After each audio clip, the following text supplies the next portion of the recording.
Everybody, wait a minute.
Everybody, wait a minute. Well, everybody, wait a minute.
Everybody, wait a minute.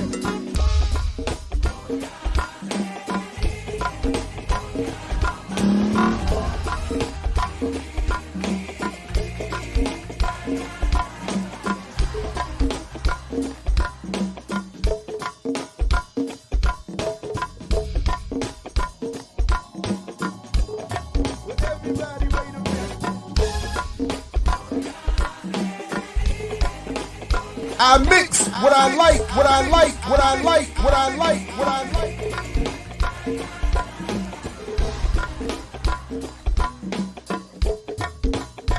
What's up, world? Welcome to another edition of I Mix What I Like right here. Black Power Media. Again, I'm Jared Ball. We're about to get started. Come on in. Let the groove invite you. You know it is. So, real quick, before we even get, we got Geechee coming up. We got Diallo coming through. We got a lot to get through this morning regarding Jay-Z. But there's a lot of context that I think we're going to bring this morning that I don't think, from what I've already seen happening, as usual, the good BPM is here to fill in some of the gaps in other people's research and analysis. Before we get anywhere, because it was already brought up in the comments, Black Wookie, what is this song? This right here, once again, I'm happy to quickly explain, is a blend, is a mix I created a couple years ago, featuring the mighty Vibe band here in DC, and Mark Anthony's for the salsa anthem, Vivir mi vida, live my life. So it's saying I'm gonna smile, I'm gonna dance, I'm gonna live my life. And I just, cooked it up a little bit so that it worked and that the two could blend a little bit, because I'm a big fan. I think Go-Go was the best pocket ever created. Pulsa's right behind it. And at the time I had this little fantasy. And I tried to get my brother-in-law, who's an MC, shout out to Ideal Bayano, and I was trying to get Rebel Diaz, shout out to them, and I was going to try to get them to link up, maybe even with Vibe Band. He's a keyboardist, goes to church with one of my best friends. I was like, maybe we could all get this together. Shout out to all the church bands too. Because without the church, there's a lot of things, obviously, but there's no go. That's just fact. Almost everybody came out of the church. And then anyway, so that's what this is. And, but there's even some better news related to that I'll share real quick. Because I put this up on Instagram, tagged Vibe Band. And as you can see right here, boom! So it's official. It's official. We have been co-signed. The unofficial song to the show has been co-signed by the Vibe Band itself, the mighty Vibe Band, who I was in, last year, the last time I went anywhere like that. Celebrated my 50th with Vibe Band.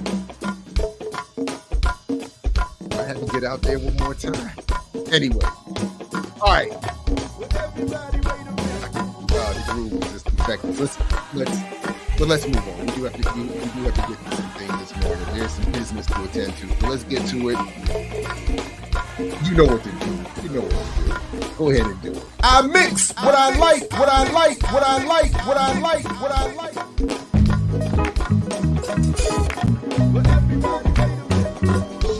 Let me show these suckers how to ball out here. Oh man, let me get this together here. Oh, layup. Oh, shot. Oh, three.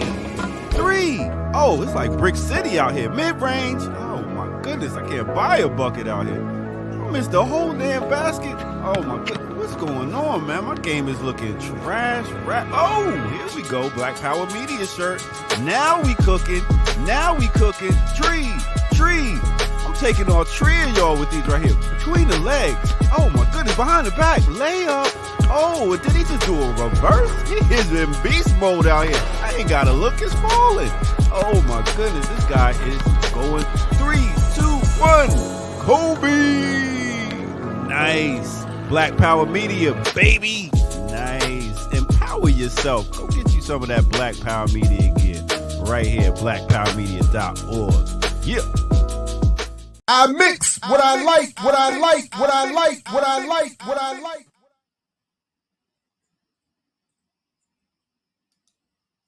Oh, right on time, right on time. What's up, fellas? Here we go. I mix what I like. Black Power Media. I'm Jared Ball. My main men's Geechee, y'all. Diallo, Kenyatta in the building. How you feeling this morning, fellas? What's going on? Feeling well. Appreciate you. How you doing? I'm as good as could be expected. And now that we got co-signed by Vibe Band themselves, I'm even better. I'm just waiting for I'm just waiting for Mama's Biscuits to make their comeback or do an intro. I'm trying, man. I'm trying, and then because if we do, it'll be in what? How did Busta Rhymes put it? It'll be an earth-shattering collapse. Long as y'all get one take Hove on the verse, then I'm cool with it. Like, yeah, I mean, if we could get Hove, I mean, he's killing it. I heard the Khaled album. They did it again. Diallo, fix your face. Show some respect. God did, and Hove. God did it. You're muted, man. You're muted, Diallo. He. Oh yeah. I started to say something about that whole Jay-Z making billionaires things and rant about how exploited laborers make billionaires, but I'm tired. Well, get a second wind. I actually have a lot to say about it. And I've actually, because what I ended up doing, shout out to the good students in my sociology and mass communications course. I have been building next week is so today we're gonna get the rough draft of what I'm gonna get with the students with next week and put this in the context of propaganda studies. So I actually have a lot to say about that. And now and then Geechee sending us the more full clip. I even have more to say. So and I think we can make good use of this. Another classic contribution from the Jigga Man. I had so many rabbit holes last night, man. I couldn't even get sleep, man. I couldn't even keep up. Every link was a lot of links.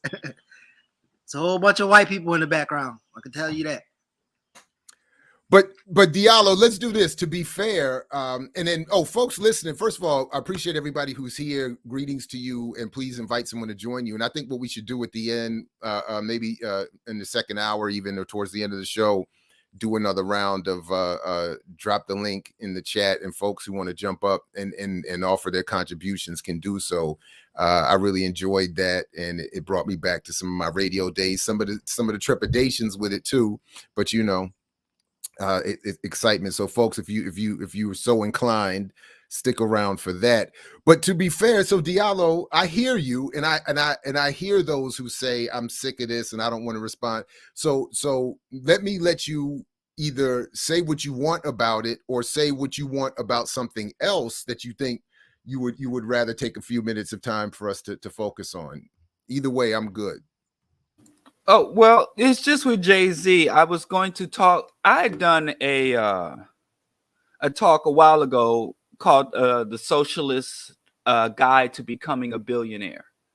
And I talked about, I actually had shared a clip with Jay-Z talking about the key to success. I think he was talking to David Letterman, and he was like, what's the secret behind your success? And I was kind of focusing on celebrities just because their talk is more well known, but there's also like several other public billionaires. Most billionaires got enough sense to stay low key because you notice the vast majority of billionaires are very low key people because they know every time they go public there's a target on their head. So I just talked about where money comes from, what money is, and how to accumulate an obscene amount of money, basically through the hyper exploitation of labor, through public policy. It's not as though, we had a lot of people that just got really smart and the evolution of industrial capitalism into finance capitalism, but people's eyes tend to glaze over when you talk about what it really takes to be a billionaire. And you know what motivated me to do that is the sister I organized with since I was like 14, an old school revolutionary activist sister.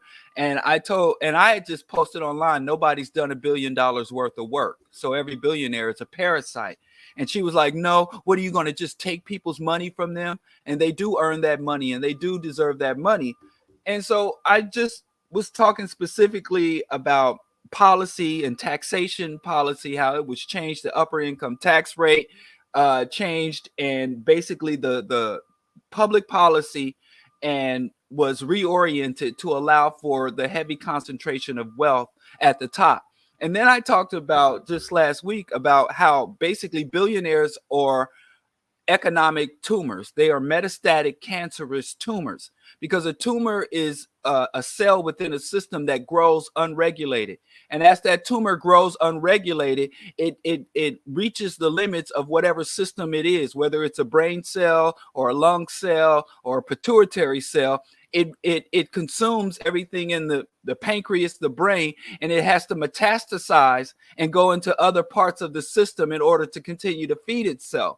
So you find a lot of billionaires, I make $1 billion, and they branch into arts.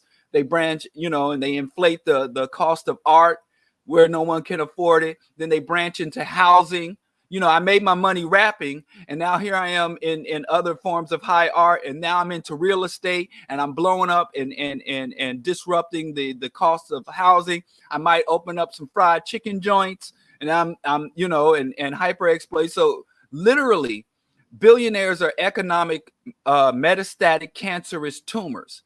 And the more billionaires you have in the system, the more dysfunction and disruption you have in an economic system. And my bottom line was, that the working class people have nothing to celebrate, even if the billionaire is black, even if the billionaire has locks, even if the billionaire came from the hood, and came from the bottom, now he's here. And that's still nothing to celebrate, because it is evidence of a highly dysfunctional system and the hyper exploitation of everybody. And once the billionaire starts to eye anything in your, like, whether it's now a lot of billionaires are investing in veganism and the vegan food industry. And I've been a vegan for 30 years, and I'm looking at the quality of vegan products, the availability, the amount of various startups and small companies on the market. Veganism is all fucked up now, because Bill Gates and other billionaires have metastasized into veganism, and it turned it from a community to an industry, so I just went into all that. So yeah, I hate on billionaires, but I might do a Lil Nas X. If Jay-Z came and made me a billionaire, Lil Nas X said, I hated capitalism until I became a millionaire. So if I ever get that taste, I'll be on here recanting all of this. But he ain't, I don't know who. How do you even get in line to be made a billionaire by Jay-Z? How do you even sign up for that? You would have to be one of his children. But if we can, what I want to do real quick, just for the sake of responsible broadcasting, let me play at least the clip that is getting most of the rotation in the rounds, the short clip in question.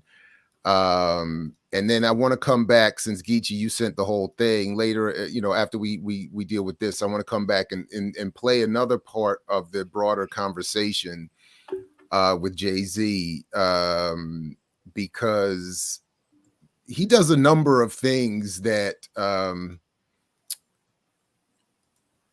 we can make use of, I think.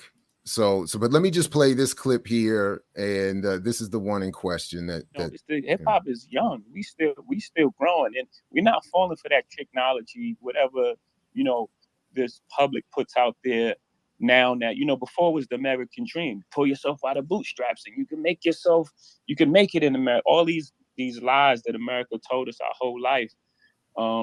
And then when we start getting it, they try to lock us out of it. They start inventing words like, capitalist and, invented things like that. Word. I mean, we've been called nigger and monkeys and shit. I don't care. Those words y'all come up with, y'all got to come up with stronger words. When I say y'all, I'm not talking about you. The words they come up with, they got to come up with stronger words. We're not going to stop. We're not going to be tricked out of our position. Y'all locked us out. Y'all created a system that, doesn't include us. we said, fine. We went our alternate route. Before I forget, you all know the real reason he did this. The real reason Jay-Z took this invitation to this call in or whatever, this discussion, and the real reason he's coming back out with this narrative is because he wanted to make sure that he's very skillful. He's very skillful in marketing and promotion. He wanted to make sure that just like he was featured in the intro of the first edition, that he would be featured brand new in the second edition of the Myth and Propaganda of Black Buying Power. He wanted to make sure he said something brand new just in time for me working on this second edition to put him right back in there. And he did it again, man. He's a genius. He is a genius. We created this music. We did our thing. You know, we hustled. We fucking killed ourselves to get to this space. And, you know, now it's like, you know, eat the rich. And, man, we're not stopping. So that evolution is, you know, from us, you know, we came from selling 7 records and selling records out our trunk. And, you know, no radio play.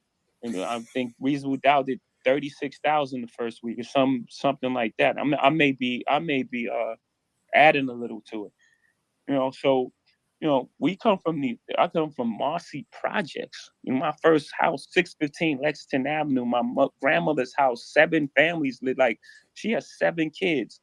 My mother and, you know, my parents and siblings lived in that house.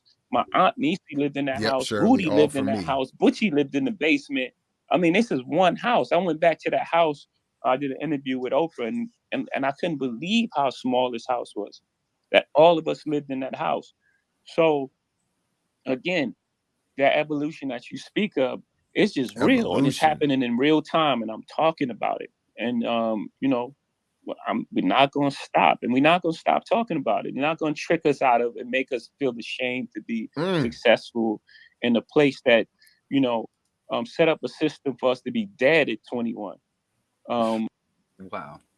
Let's do this. Wow. So Geechee, to the question you're asking in the private chat, that is Ari Melber from MSNBC in that chat, and I have a note about that as well. So that's part of what I want to respond to, but that's the clip that's making the rounds. Thankfully, there seems, at least on my feed, to be a lot of criticism and joking of it. But unfortunately, I think the message is going to resonate far beyond our circles and do a lot of damage. Like someone in the chat was saying, he's doing damage control. I think he's creating damage for us to have to respond to. And maybe uncontrollable, but anyway. But I just wanted to make sure we all heard. So that's initially, I think what Diallo was responding to initially, and what got us started. And then in a minute or two, I'll play another clip from the broader discussion because anyway. But let me let either of you respond or say more about in response to that. Right. So yeah. I think you see Ari, like, a lot of times when we organize and we said our white allies supposed to do the work in their community, and what you see Ari doing is doing the work in his community. So he goes on MSNBC and pretty much sells the idea of Jay-Z poetry and war on drugs advocacy and all this other bullshit. So Ari was very interesting. He has his own clip. And then I think just in general, like this whole concept of, like, you know, capitalism is a slur that's, you know, you have to be stronger with your slurs, and as it was created yesterday. Ironically, the person who he claims to be reincarnating of was fighting capitalism long before he was born, Fred Hampton. But all of a sudden you say this word is new. You know, not that it was born in the 16th century or even before that in Europe, but it's just this new word to, you know, stop us from getting rich once we start to get in the game. So it's some bullshit. Yeah, and what's crazy is this fake populism. Like, this is straight out of Trump's ass. Like, pretending to be a man of the people. You know, didn't Jay-Z say in his lyrics, you know, that, you know, same night, same fight, you know, most of y'all cats ain't playing right. All Jay-Z did was say how he was different from the rest of us, how he sat courtside at the Lakers, or he sat up in the booth at the football games and shit. He was apart from us. And then you listen to his albums, all he talked about was how his money separated him from the rest of us, how the rest of us can't ball like he balls. You know, top down money ain't a thing. You know, we dumb. Don't forget. Don't forget we dumb.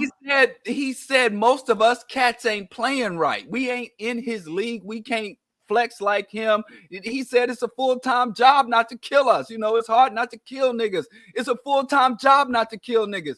All he did, and I'm talking about what he said to hurt my heart. I'm not even saying what he said against the sisters. Don't get me started about all the things he said about women. I'm just talking about what he did to the brothers, how he tore us down. And you know, if you approach Jay-Z right now, you know, on the street and see, you wouldn't get mopped by a bunch of, you know, highly paid, highly trained security guards. And so now he's like, what they doing to us? Who the blood clot is us? You know, I remember, and they always say, you know, black traders always say that, you know, my rise is y'all rise, my demise is the demise of us all. And then soon as we come anywhere near getting close to them, they run away from us as hard as possible. And they just pop up on a podium to pretend like they with us. Jay-Z ain't down with us. Beyonce, you know, bow down, bitches. His wife is on that same. So Beyonce said, I've made so much money that my great grandchildren are set. They will be rich and lord over the rest of y'all. Their problems ain't our problems. So now this fake populism is something that they always do. Wealthy and sellout blacks always do. I remember I had a wealthy relative that came to me and said, you know, all these white women were wearing luxurious fur coats. And then as soon as we can afford fur coats, white people want to throw red paint on fur coats. Now they want to say fur is bad. Now just because black women can now afford furs. I mean, black people with means, sellout black people been doing this since, you know, they got their first extra bucket of chitlins. Don't let them think, oh, now that it's 2 buckets of chitlins, they want to talk about high cholesterol now that we can get more chitlins. Like, this is some old school absurdity. You know, can't believe that any functional adult would fall for this fake populism, because that's what it is. Trump does the same thing with poor white people.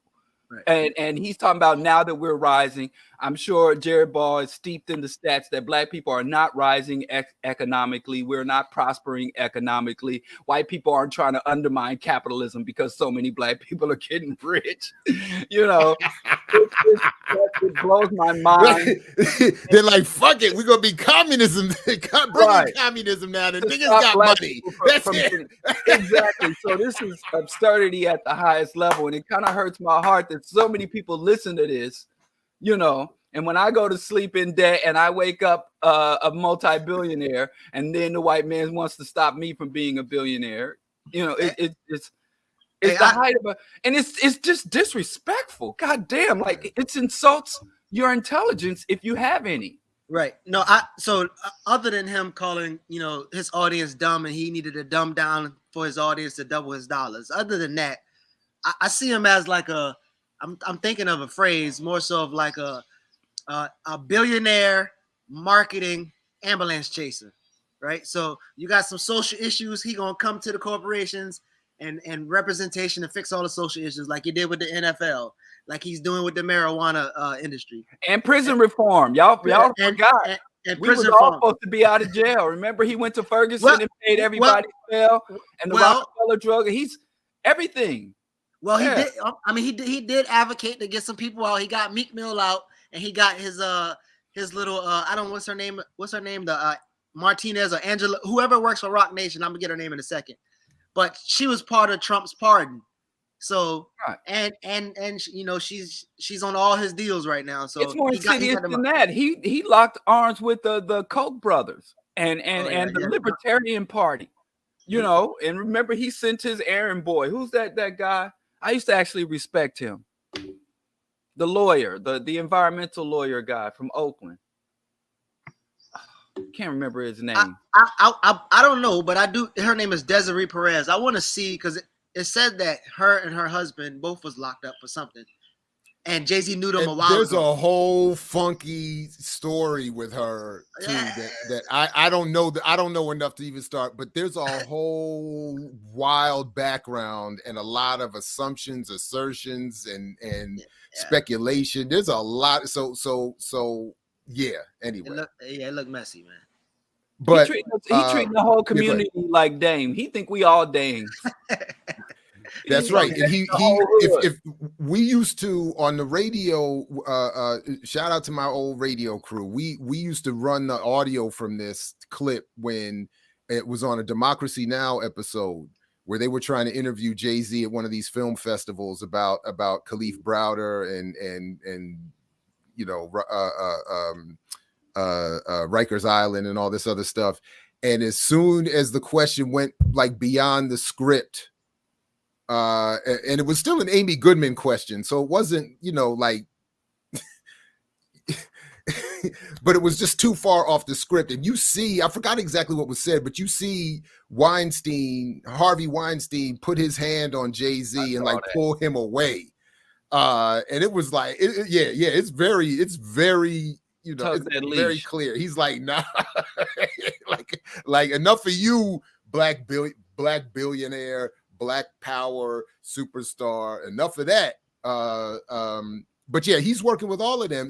And you know, we've already recounted before all the nonsense around Brooklyn and the Nets, and the promises made and all of that. I mean, you know, and to both of your points, his entire career has been about you know, promoting these mythologies and speaking down to everybody else. And I am a reformed Jay-Z fan, so I know his lyrics very well. You know, and that has been his whole message. But anyway,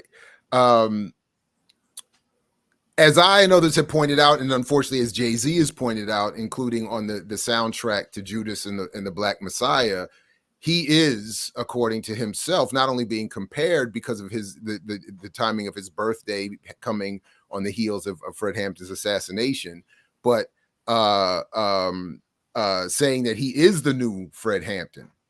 So I noticed on Twitter recently that there's been a lot of, particularly among some of our dear friends in the white socialist community, including our best of friends at Jacobin Magazine, were recycling clips of Fred Hampton speaking ill of black capitalism. But I did notice, without, you know, any scientific research behind it, I did notice that they were not getting the clip that is my favorite of Fred Hampton's criticisms. For some reason, this wasn't the one that they wanted to play, which in maybe some ways is appropriate. I don't know that I would want them playing this one in their spaces, but I do want to share it here because I did go and find it in these good Twitter streets, and I do want to just sort of, you know, just as a quick reminder of what the real juxtaposition is between what Jay-Z and others are doing in their claims, to Diallo's point about representing the hopes and dreams and aspirations of all of us in their own individual accumulation of wealth and success. But this is a more appropriate, well, this is Fred. You got black Christmas, you got black brown all day, you got black April food, ain't here for nobody but black businessmen. And I say that anybody that comes into our community and does any type of situation that does not meet the needs of the masses, that I, Chairman President of the Black Panther Party, says that I catch that nigga by his collar neck and beat him to death with a Black Panther paper. We not doing it doesn't get any plainer than that.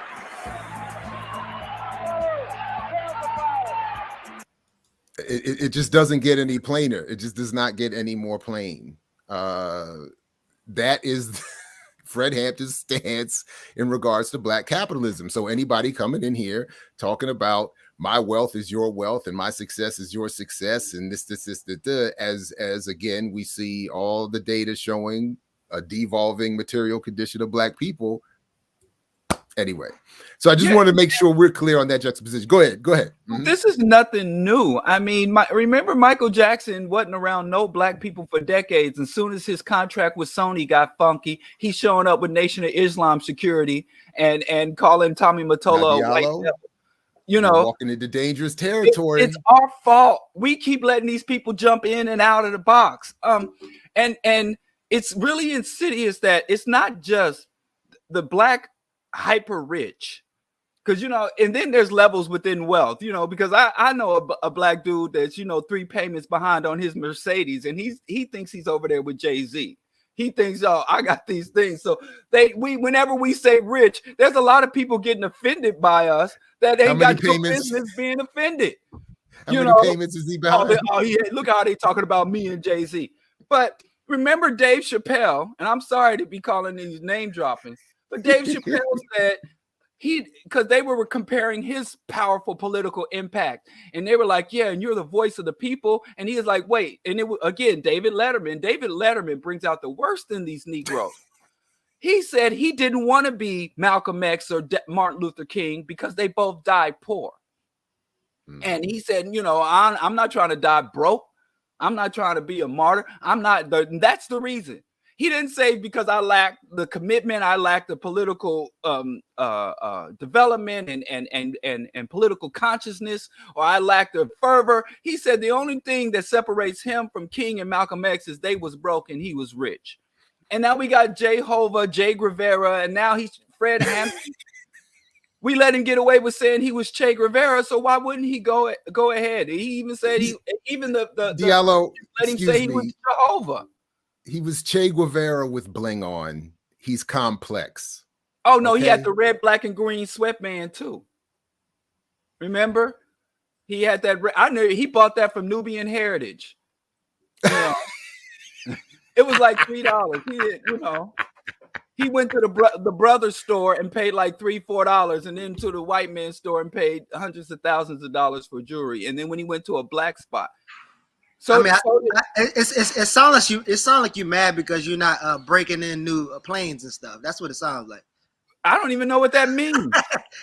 New jets and new planes. Oh well, according to Guru, he's so poetic. It means 3 different things. It means reaching new planes.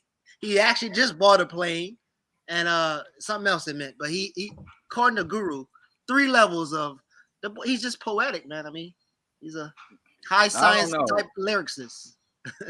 So I would have thought that Kobe's passing would have broke them of that, you know, get you know, that whole private flight stuff, you know, like. Oh no, that was because Kobe had run afoul of the Illuminati. They have not. You didn't know that? Remember that energy, the pharmaceutical. He had to beef with the pharmaceutical company. So Jay-Z and his crew were on the right side of that divide, so they don't have to worry about that. So that was clearly that, you know. So there were a couple things. So I can't help but do it this way, but you know, because of my coursework and just trying to you know prepare some things for this semester. The timeliness of this is kind of interesting. So if I can, I just want to lay out a couple of things and then get everybody's response. And then again, I want to remind folks that we will drop the thing in the chat, the link in the chat for folks who want to join us in a few minutes. So I'm going to rush through this and but just wanted to make a couple of quick points. I went back. I was looking for another book, but I couldn't find. But I found this classic, which for me is of great use. It's an edited anthology called Ruthless Criticism, and it's edited by Robert McChesney and William Solomon. But it contains an essay that is a classic to me by my main man Chris Simpson, professor now retired Chris Simpson. People should check. I'll have to put the link in the show description. Check our interviews before, including Academics and Cars. His work in propaganda and psychological warfare and the history of mass comm is kind of unparalleled. And there were just a couple of things that he raises in this chapter that I'd like to bring to our discussion this morning very quickly. He starts the chapter, that is, Simpson starts his chapter by talking about the CIA, the Vietnam era CIA Phoenix program that is known for, as he says here, many people remember the CIA's Phoenix program in Vietnam as an assassination and political murder operation. Phoenix operatives killed about 20,000 Vietnamese rebels, according to CIA Director William Colby, about twice that many, according to Vietnamese estimates.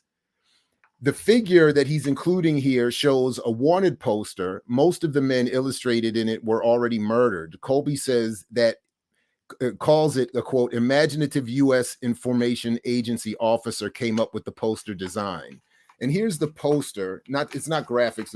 There's no necessarily any trigger, but this is just the warning poster that they developed. And it's just a poster of saying that these Vietnamese insurgents are threats and need to be neutralized.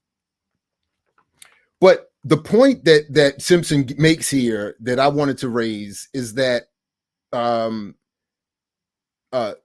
that beyond, as he says, reducing Phoenix to simply assassinations underestimates the program's sophistication and the CIA's ambitions for it. Colby insists that Phoenix would be better understood as a means of, quote, establishing democratic legitimacy in the villages, and that it was primarily an intelligence project to provide a non-communist structure to counter the claims of the Vietnamese liberation committees, end quote. So what he's saying, what Simpson is pointing out to is that, and as he talks about in this chapter, the people who conceive of the media environment we now suffer see it as, quote, a fourth arm of the military. And it's meant specifically not just to kill people, which is only part of the broader mission, but more, I think to them, more important than actually physically killing or detaining people is the management of public opinion and the terror that is imposed psychologically when you have people wanted and so on. It kind of reminds me of what James Cone talked about, the cross and the lynching tree. And when he talked about that lynchings weren't just meant to terrorize, obviously, the individual suffering, but they were meant to terrorize the entire community. And then he went on to say that the existence of ghettos is an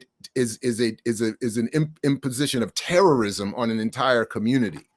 So that's where they're going with this. And I bring this up because he talks about that, as Simpson talks about the people who created what we now know of as mass comm as ideological workers, as people engaged in information warfare against colonized people, and psychological warfare to manage internal conflict and suppress social dissent. So when we hear Jay-Z, for instance, talking about in a very defensive and almost animated way,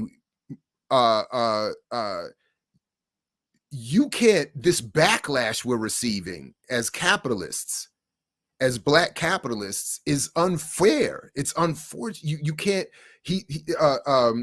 what he's in fact there to do is to, that is Jay-Z, is to be a response, to be a management of the dissent that is being logically waged against people trying to misrepresent the conditions of people they claim to represent. Another thing that Simpson does is reference a number of people like Walter Lippmann, Harold Laswell, and Paul Lazarsfeld. And I'll skip a lot of stuff, and maybe we'll come back to this in conversation. I don't want to just go into a full lecture here, as I see I'm quickly doing. But the point of just try to draw these connections. Lazarsfeld, coming out of the Second World War, was one of the foundational scholars in mass communication research and the study of mass comm effects on communities. And what he and his predecessors like Laswell and Lippmann had done was carefully position themselves academically to be at the center of academic research that would be beneficial to the dominant sources of power in this society. On the one hand, to military research, and on the other hand, to the corporate consumer or capitalist world, both of whom needed to study and get measurement methods and tools and capabilities of the impact of their messaging on society. And Lazarsfeld is one of those foundational scholars developing the methods to determine the impact of messaging carried out in newspapers, radio, billboards, et cetera, and so forth, and then laid the foundation for mass comm research for the next 50 years, and still has an impact to this day even as it's his ideas are sometimes dealt with critically. And one of the things that Lazarsfeld developed as a course of study was the theory of the two-step communication model, which simply put is that people get their ideas not directly from mass media, but from pundits and popular celebrities and spokespeople who carry dominant narratives and ideas sort of as a second step. In other words, there's media creating a sort of superstructure of ideas, and then there are the spokespeople, the mouthpieces, the pundits, the celebrities who really carry those messages with greater impact to the target audiences. So as I was even talking about with my Cryptoganda article, that in referencing some of that same scholarship, the idea is from psychological warfare perspective, how do you take messages of dominance and tailor them for specific audiences? Because unlike bombs, which as Simpson talks about in here, these people saw communication as having a similar effect to. But unlike bombs, you can't just drop a bomb on a community, or you can just drop a bomb on a community and expect it to have similar effect. But with psychological warfare, you have to be very specific when you're targeting an audience or a target population to make sure that your message hits various aspects of that population in similar ways. So what I'm saying here is that Jay-Z and all celebrity are positioned not just because of their talent, but because of their ability to play that two-step communication role. So even where there's room to criticize that theory, it's not a perfect theory. I'm saying from the perspective of those in power, that's how they see people like Jay-Z. So those of the elite who make sure that Jay-Z has this career, because despite our fandom and even my own for a long time, we're not the ones that drive celebrity. It's those in power that assure one celebrity. Jay-Z is positioned and sustained in that place, not just because of his talent, but because he's able to carry in a very skillful and stylish way these very harmful messages that attack our communities.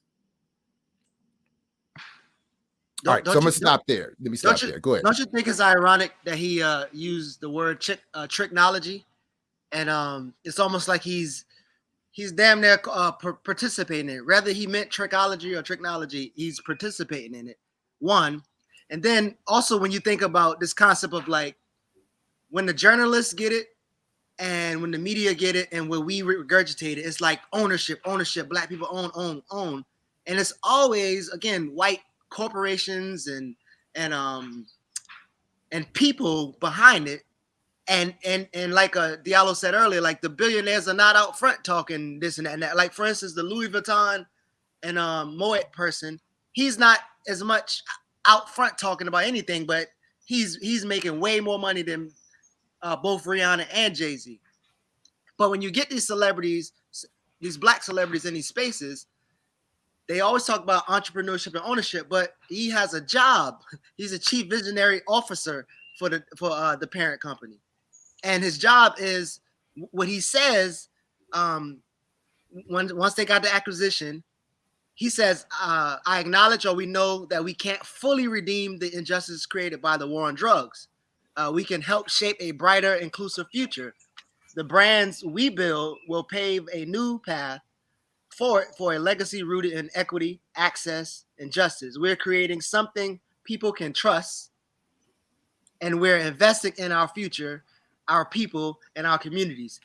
Again, this social issue happened. His ass gonna get into boardrooms and he moving with a room full of vultures, and he's gonna get paid, and he's gonna speak for the rest of us and make us feel, better or emotionally connected to the same people who pretty much eating our flesh. Well, Jay-Z has been a 5%er for quite some time, right? Nation of Gods and Earth. And he's active and public member of the 10%. And as you said, he's a champion of the 85%. And now he's denouncing the 5% who are challenging the power structure. I mean, he's turning the 5% Nation of Gods and Earth literally on its head. As an 85er myself, I thought I was supposed to listen to the 5%er, and I got a 10%er telling me the 5%ers are really trying to keep me from getting up to the 10%. What's going on with the nation, the gods of the earth? Where the rest of the 5% nation? I mean, why aren't they calling him out? Since he's using tricknology, that just hit me when you said, right, he did say tricknology, and he does wear the crescent moon and star. He is a 5%er, right? His daily mathematics. Where the 5%ers at? Can we sick them that cult on him? Can they get at him? And also, yeah, go ahead. As Jay-Z's talking about capitalism, he's basically saying we're all capitalist, you know, because if you're going to start using that terminology or even say it's brand new and these words that have been around for centuries, you know, then if he's a capitalist and then that makes, as you break it down, as the 5%ers did it in their own way, then you have the labor force, the proletariat, and then you have the lumpen, you know, the population of the poor who have no, you know, economic niche, who have no economic status, and then the working classes, and the ongoing contradiction of the capitalist need for labor and desire to keep labor compensation as low as possible, and the working class need for compensation and desire and force to do labor and all this other stuff. Why would he even just say the word capitalist? I think he kind of messed up. He should have just still talked about balling and being blessed and all that other shit. Why is he using because I think actually to and this was something I wanted to share also, because I think that as usual, you know, my thoughts are not fully properly organized here, but part of what he's responding to is, I think, reflected in one of these threads I saw yesterday here, this one from Bella Goth. But essentially what I think is being, what is the situation is that he is responding to people raising criticism in his atmosphere around capitalism, around Black capitalism, around the role of the Black capitalist class. I think he is hearing some of these criticisms. I think that is, and I think he is being deployed, as I think those who are deploying him have been hearing them. So I think he's being deployed or encouraged in these spaces to offer up a response, as he's always been used more indirectly through his music and his art to do the same thing. So when she writes here, the problem with rich Black folks like Jay-Z, Diddy, et cetera, is that they want to be revolutionary figures like Malcolm X, Fred Hampton, et cetera, but they still want to have their statuses as actual capitalists. It just doesn't work that way. You can't have it both ways. And there was another thread similar to this that was more explicit in pointing out that Jay-Z and the others are hearing us in this sort of echo chamber of people say, you know, you all aren't doing the right thing here. And he feels that tension. Right, and I think that's what he, you know, is being encouraged to respond to.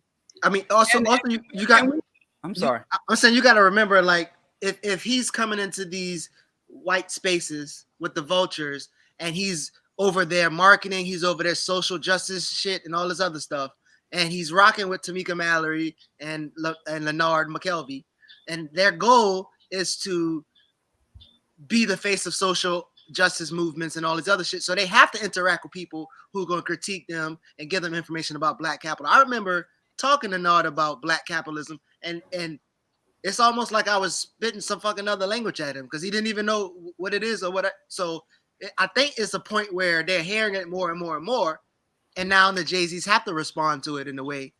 And can we just quash the myth of a Black capitalist? Jay-Z, because what I understand capitalists to be in my formal schooling, it could be more tricknology that I've been exposed to, but the capitalists have two things that the rest of us don't have. That's the means of, they own and control the means of production, and they direct the apparatus of the state. They direct the apparatus of the state, and they own and control the means of production. Does Jay-Z do either of those? Because could Jay-Z mobilize like many of these industries and many of the true capitalists did with the Gulf Wars to go in and lock down the resources of Iraq to mobilize the war, to go in to secure mining contracts, to go into Latin America and cut down the rainforest. What these black capitalists actually do is they're black people, high earning, they a lot of times the only distinction I can identify between the Jay-Z's, the Oprah Winfrey's, the wealthy blacks, and the masses is their consumption capacity. Like you said, private jets. They can buy private jets. Do they manufacture private jet? Do they control the extraction points of the fuel for the private jets, the refinery for the private jets, the shipping for the private jets? We all know Jordan, but we saw Jordan had a brand, Jordan had a name, Jordan got a lot of trophies and a lot of fiat. But the infrastructure of Nike, does he control that? The production, the storage facilities, the shipping industries, where they get the rubber and the latex, does he own the patent on the synthetics and control the intellectual property? Like what, before we even start bumping heads with these goddamn black capitalists, can we really identify? Because we could overcome and defeat all the black capitalists, and guess what would happen? And another thing that you understand about capitalists that even Marx identified, they're constantly at war with each other in a constant power struggle. Like Nas said, the best supposed to clash at the top. The capitalists wage world wars, and they're fighting a proxy war. You got multi-billionaires fighting proxy wars. What black capitalist is mobilizing global resources and global military forces? Because that's really where capitalism falls down. So let's do that. Let's remind folks what black capitalism is, and we have a quick reference and easy reach to some classics, some genius. So it's according to George Jackson, black capitalism, black against itself. The silliest contradiction in a long train of spineless, mindless contradictions. Another painless ultimate remedy. Be a better fascist than the fascist. Bill Cosby acting out the establishment agent. What message was this soul brother conveying to our children? And I would argue what Bill Cosby did in I Spy is no different than what Jay-Z is doing lyrically and musically. I Spy was certainly programmed to a child's mentality, this running dog in the company of a fascist with a cause, a flunky's flunky, that was transmitting the credo of the slave to our youth, the mod version of the old house nigger. We can never learn to trust as long as we have them. They are as much a part of the repression, more even than the real live rat and former pig. Aren't they telling our kids that it's romantic to be a running dog?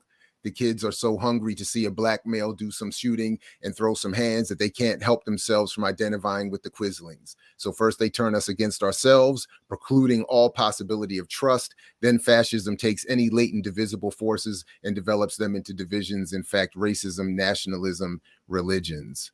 And one more quick one that we have just readily available, referencing it a lot lately. The Black Liberation Army Study Guide, as we know now, was written largely by Dhoruba bin Wahad. He says that, or they say that there is no black or third world ruling class. That whoops. Oh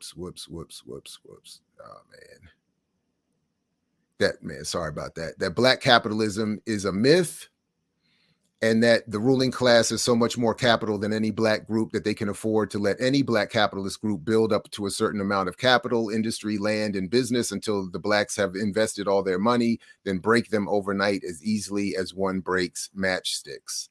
So there's many more, obviously, that we could point to. But to your point, and then to one that I've been working with a lot lately, is that black capitalism is ultimately a propagated, mythologized, psychological warfare imposed message, concretized with Richard Nixon, specific, as he put it, to make black people walk away from radical political organization, to define black power as black capitalism, as opposed to any definition applied by Kwame Ture and folks like that.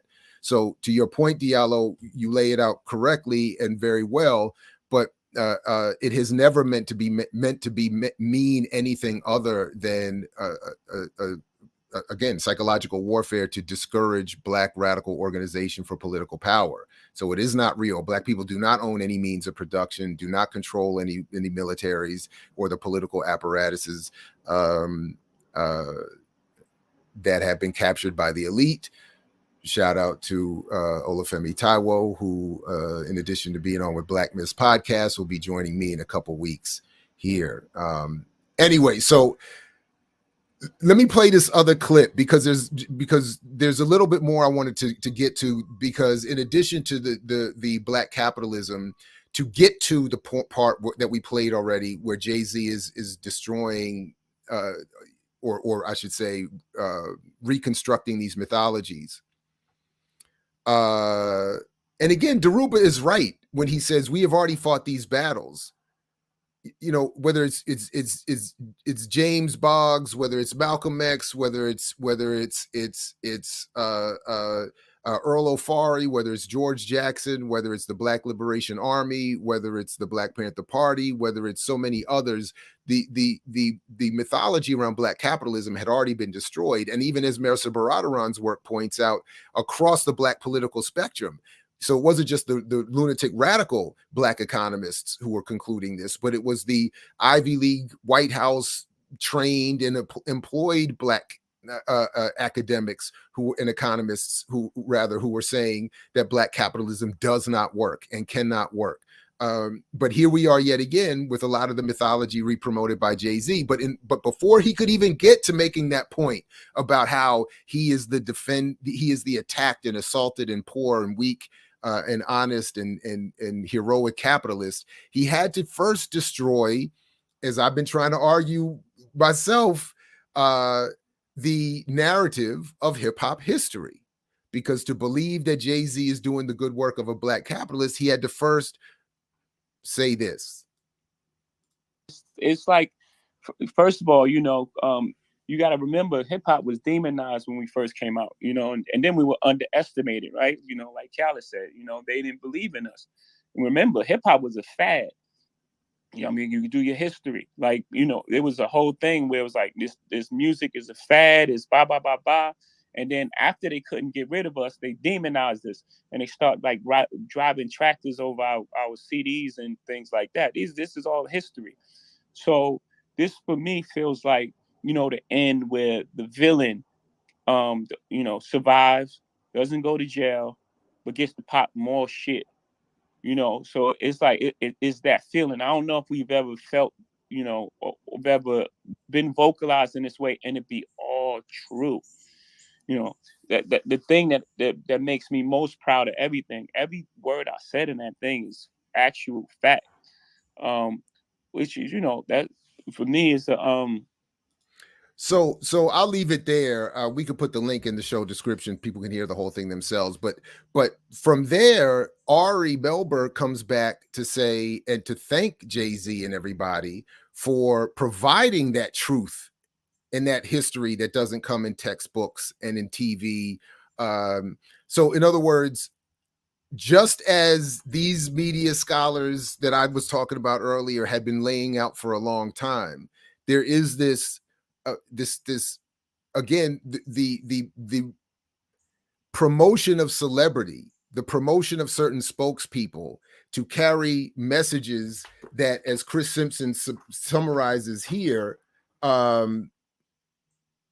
in this way, early communication research often became one instrument in a broader campaign of suppression of discourse, other than the messages and values promulgated by monopoly enterprises and central governments.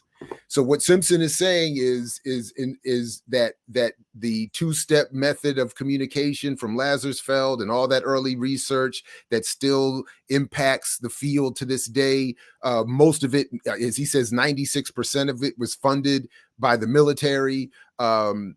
all of this was part of, at least the goal was to suppress dissonant communication and ideas using celebrity, using well-placed pundits who were seen by many to be the best conduits for this kind of messaging. And even in its even where there's again room for critique of that, we see it playing out again today, where Jay-Z is clearly being deployed and then reinscribed by the media, institutional media, that is through Ari Melber and MSNBC, as actual history, as telling the truth. And then, as I did put in the show description, the link to my argument around this narrative of hip hop history and the Requiem for Delores Tucker comes right back into play.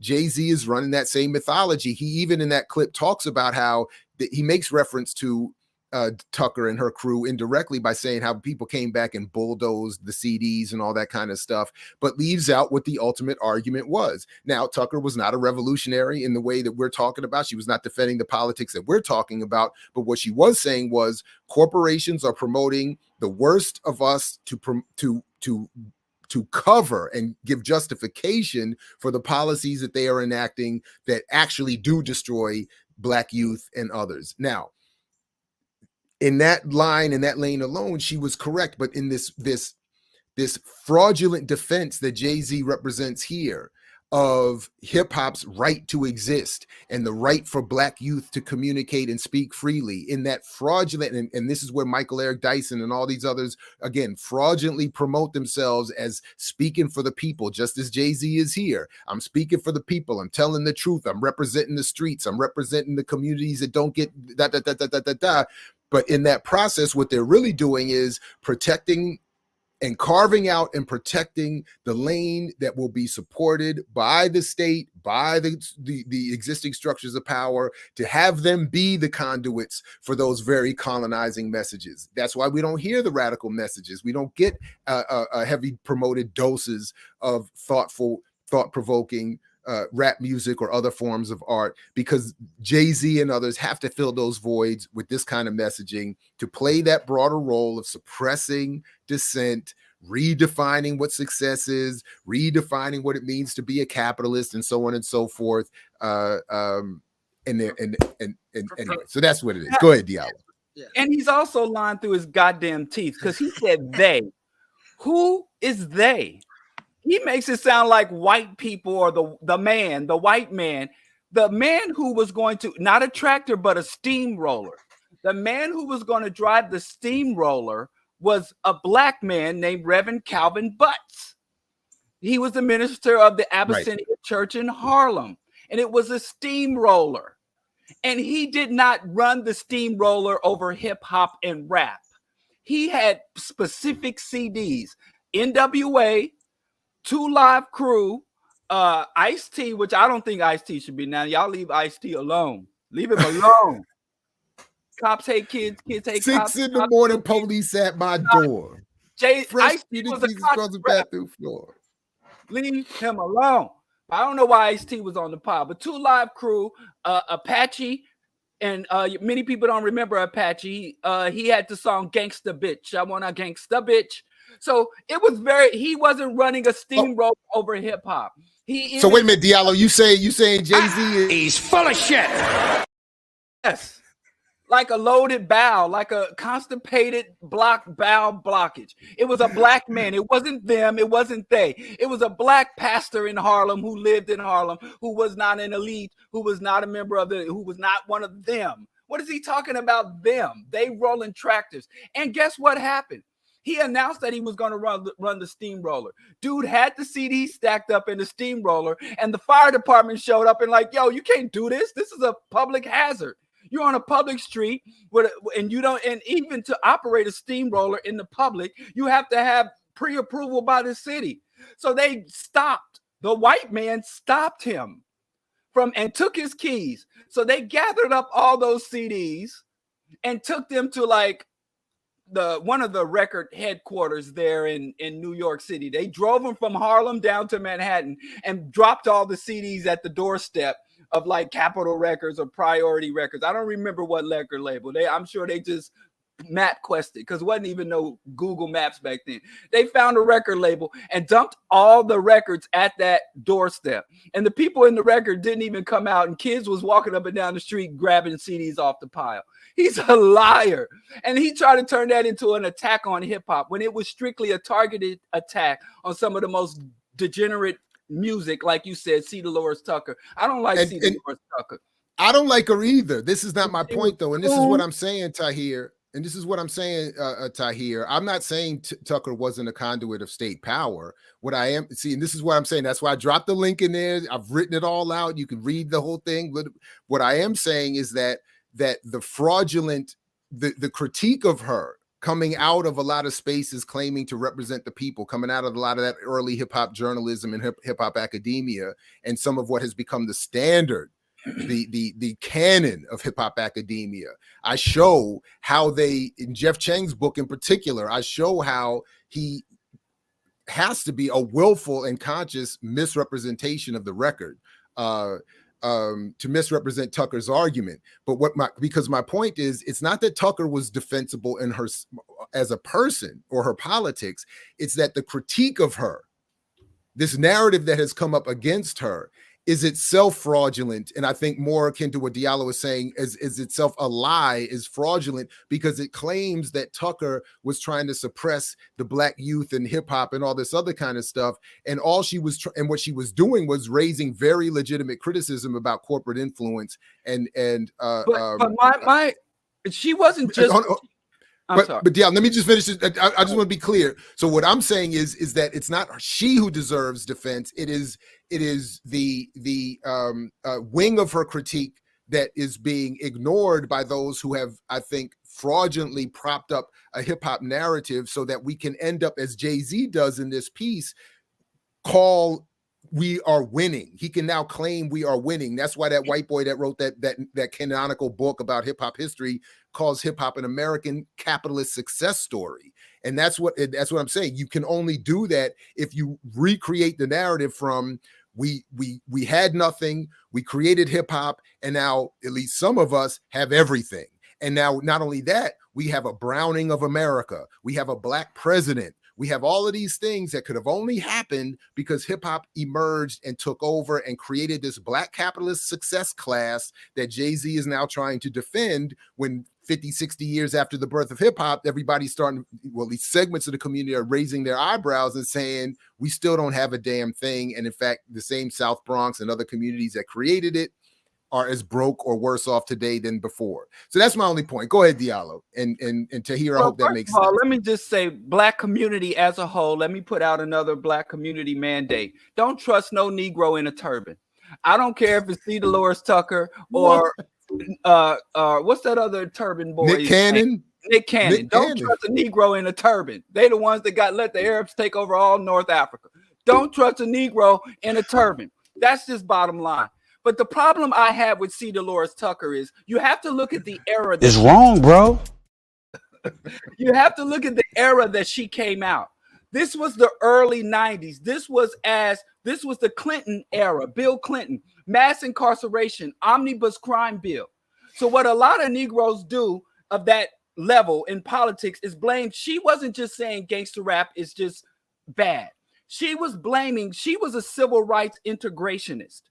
And in the early 90s was the final demonstration that the integration civil rights movement had failed.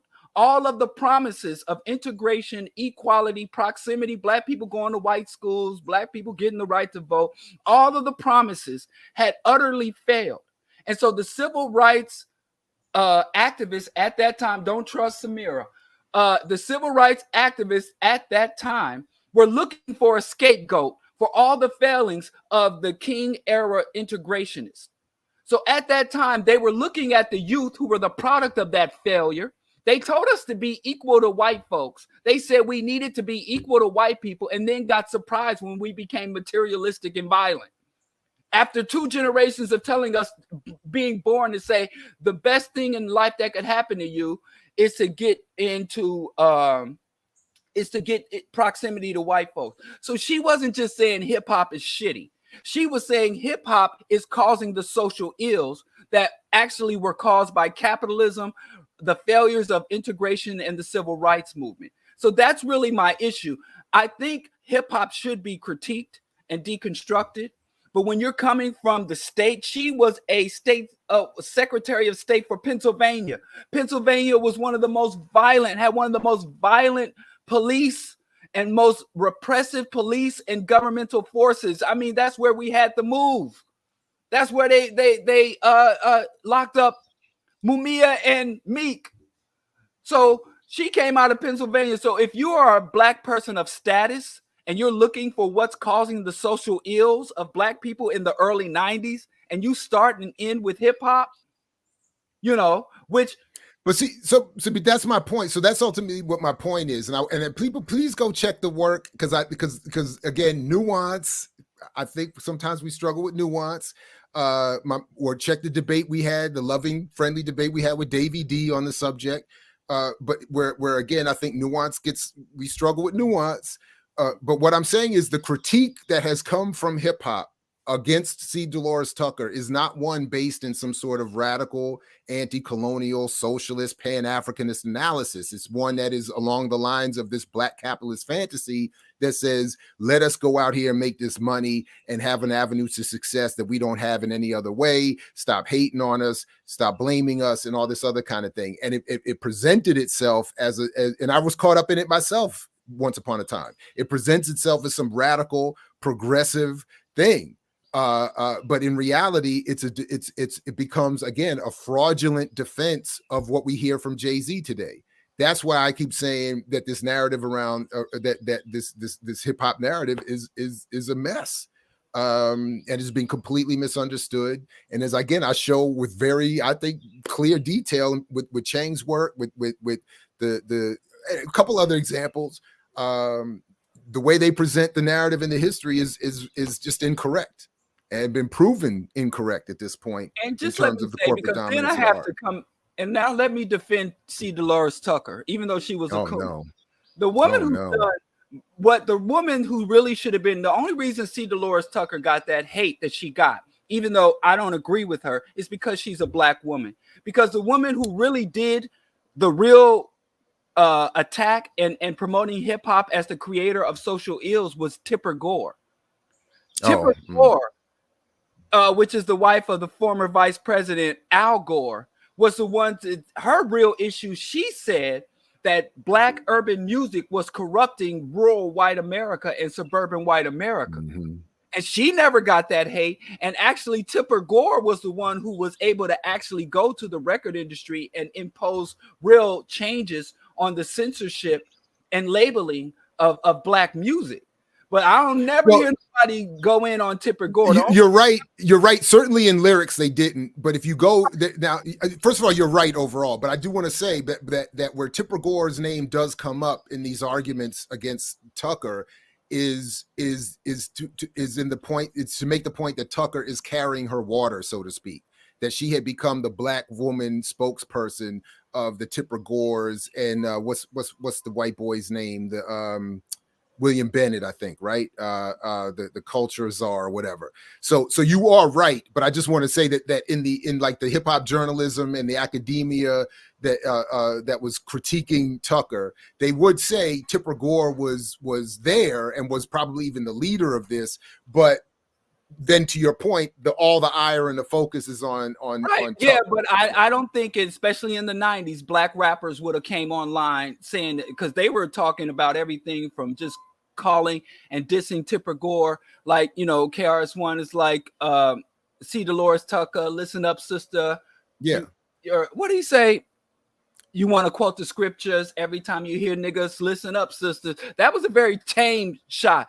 But people back then were talking about assaulting her, physically, right, sexually assaulting C. Delores Tucker, you know, murdering C. Delores Tucker. Even Eminem got away with saying something about her. Yeah, but nobody said, I didn't hear nobody say that. Like you said, Tipper Gore was a servant, was a tool, was an asset of Tipper Gore and her larger campaign. And C. Delores Tucker had the rhetoric of wanting to protect the black community, but Tipper Gore was honestly like, I just don't care what's happening in the ghetto. I don't want the ghetto music, ghetto language, ghetto fashion contaminating the pristine white communities.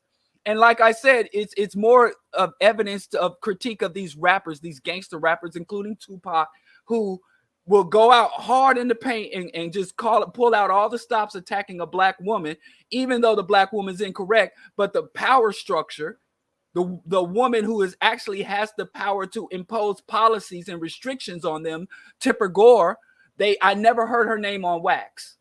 No, not on wax. And I'm saying I only saw her name in the written work, like in the journalism and the academic work. That's what I'm saying. Right. Right.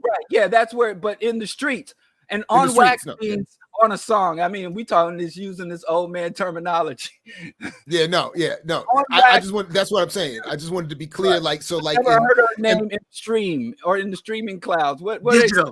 Going digital. On the what? They going digital. They're going digital. I never heard her name dropped on SoundCloud, whatever y'all say. Then we said on wax because they put records.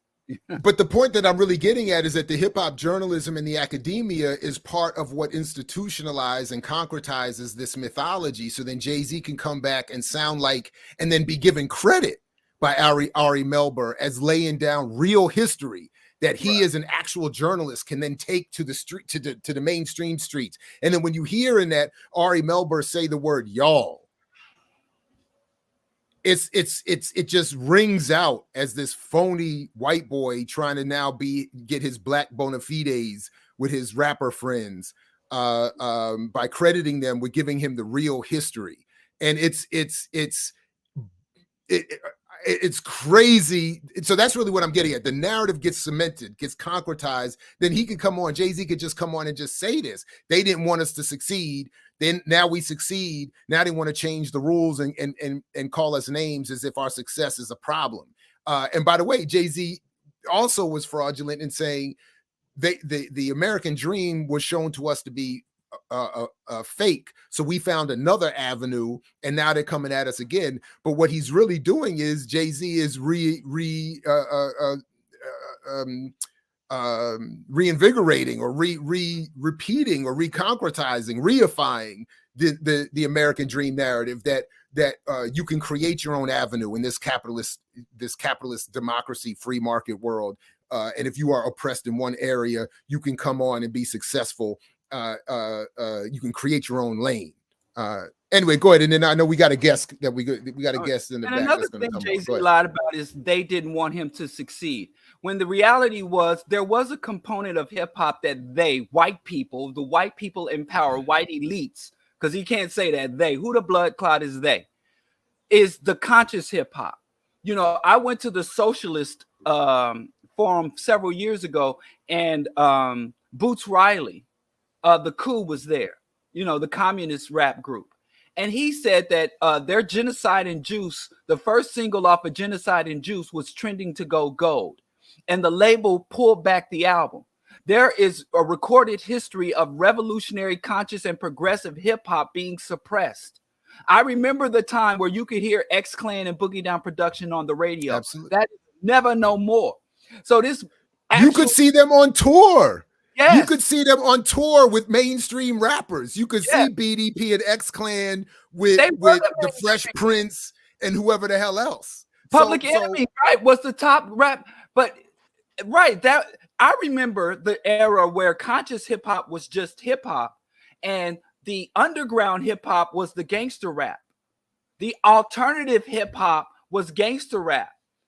And the kids who were listening to gangster rap and wearing Dickies and flying flags were the ones like, yeah, we're different. We're not part of the mainstream. And they used to talk about, oh, y'all into that bumblegum rap. Y'all into that stuff. There was this book here, probably he really rap hip hop in the New World Order.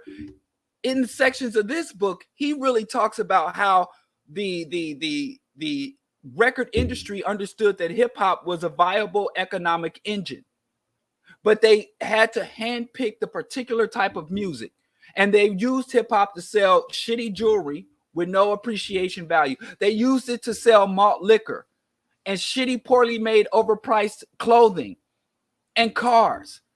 where hip hop, but they knew they had to suppress the conscious revolutionary hip hop. So Jay-Z is just really, I mean, the distortion of history just goes so deep.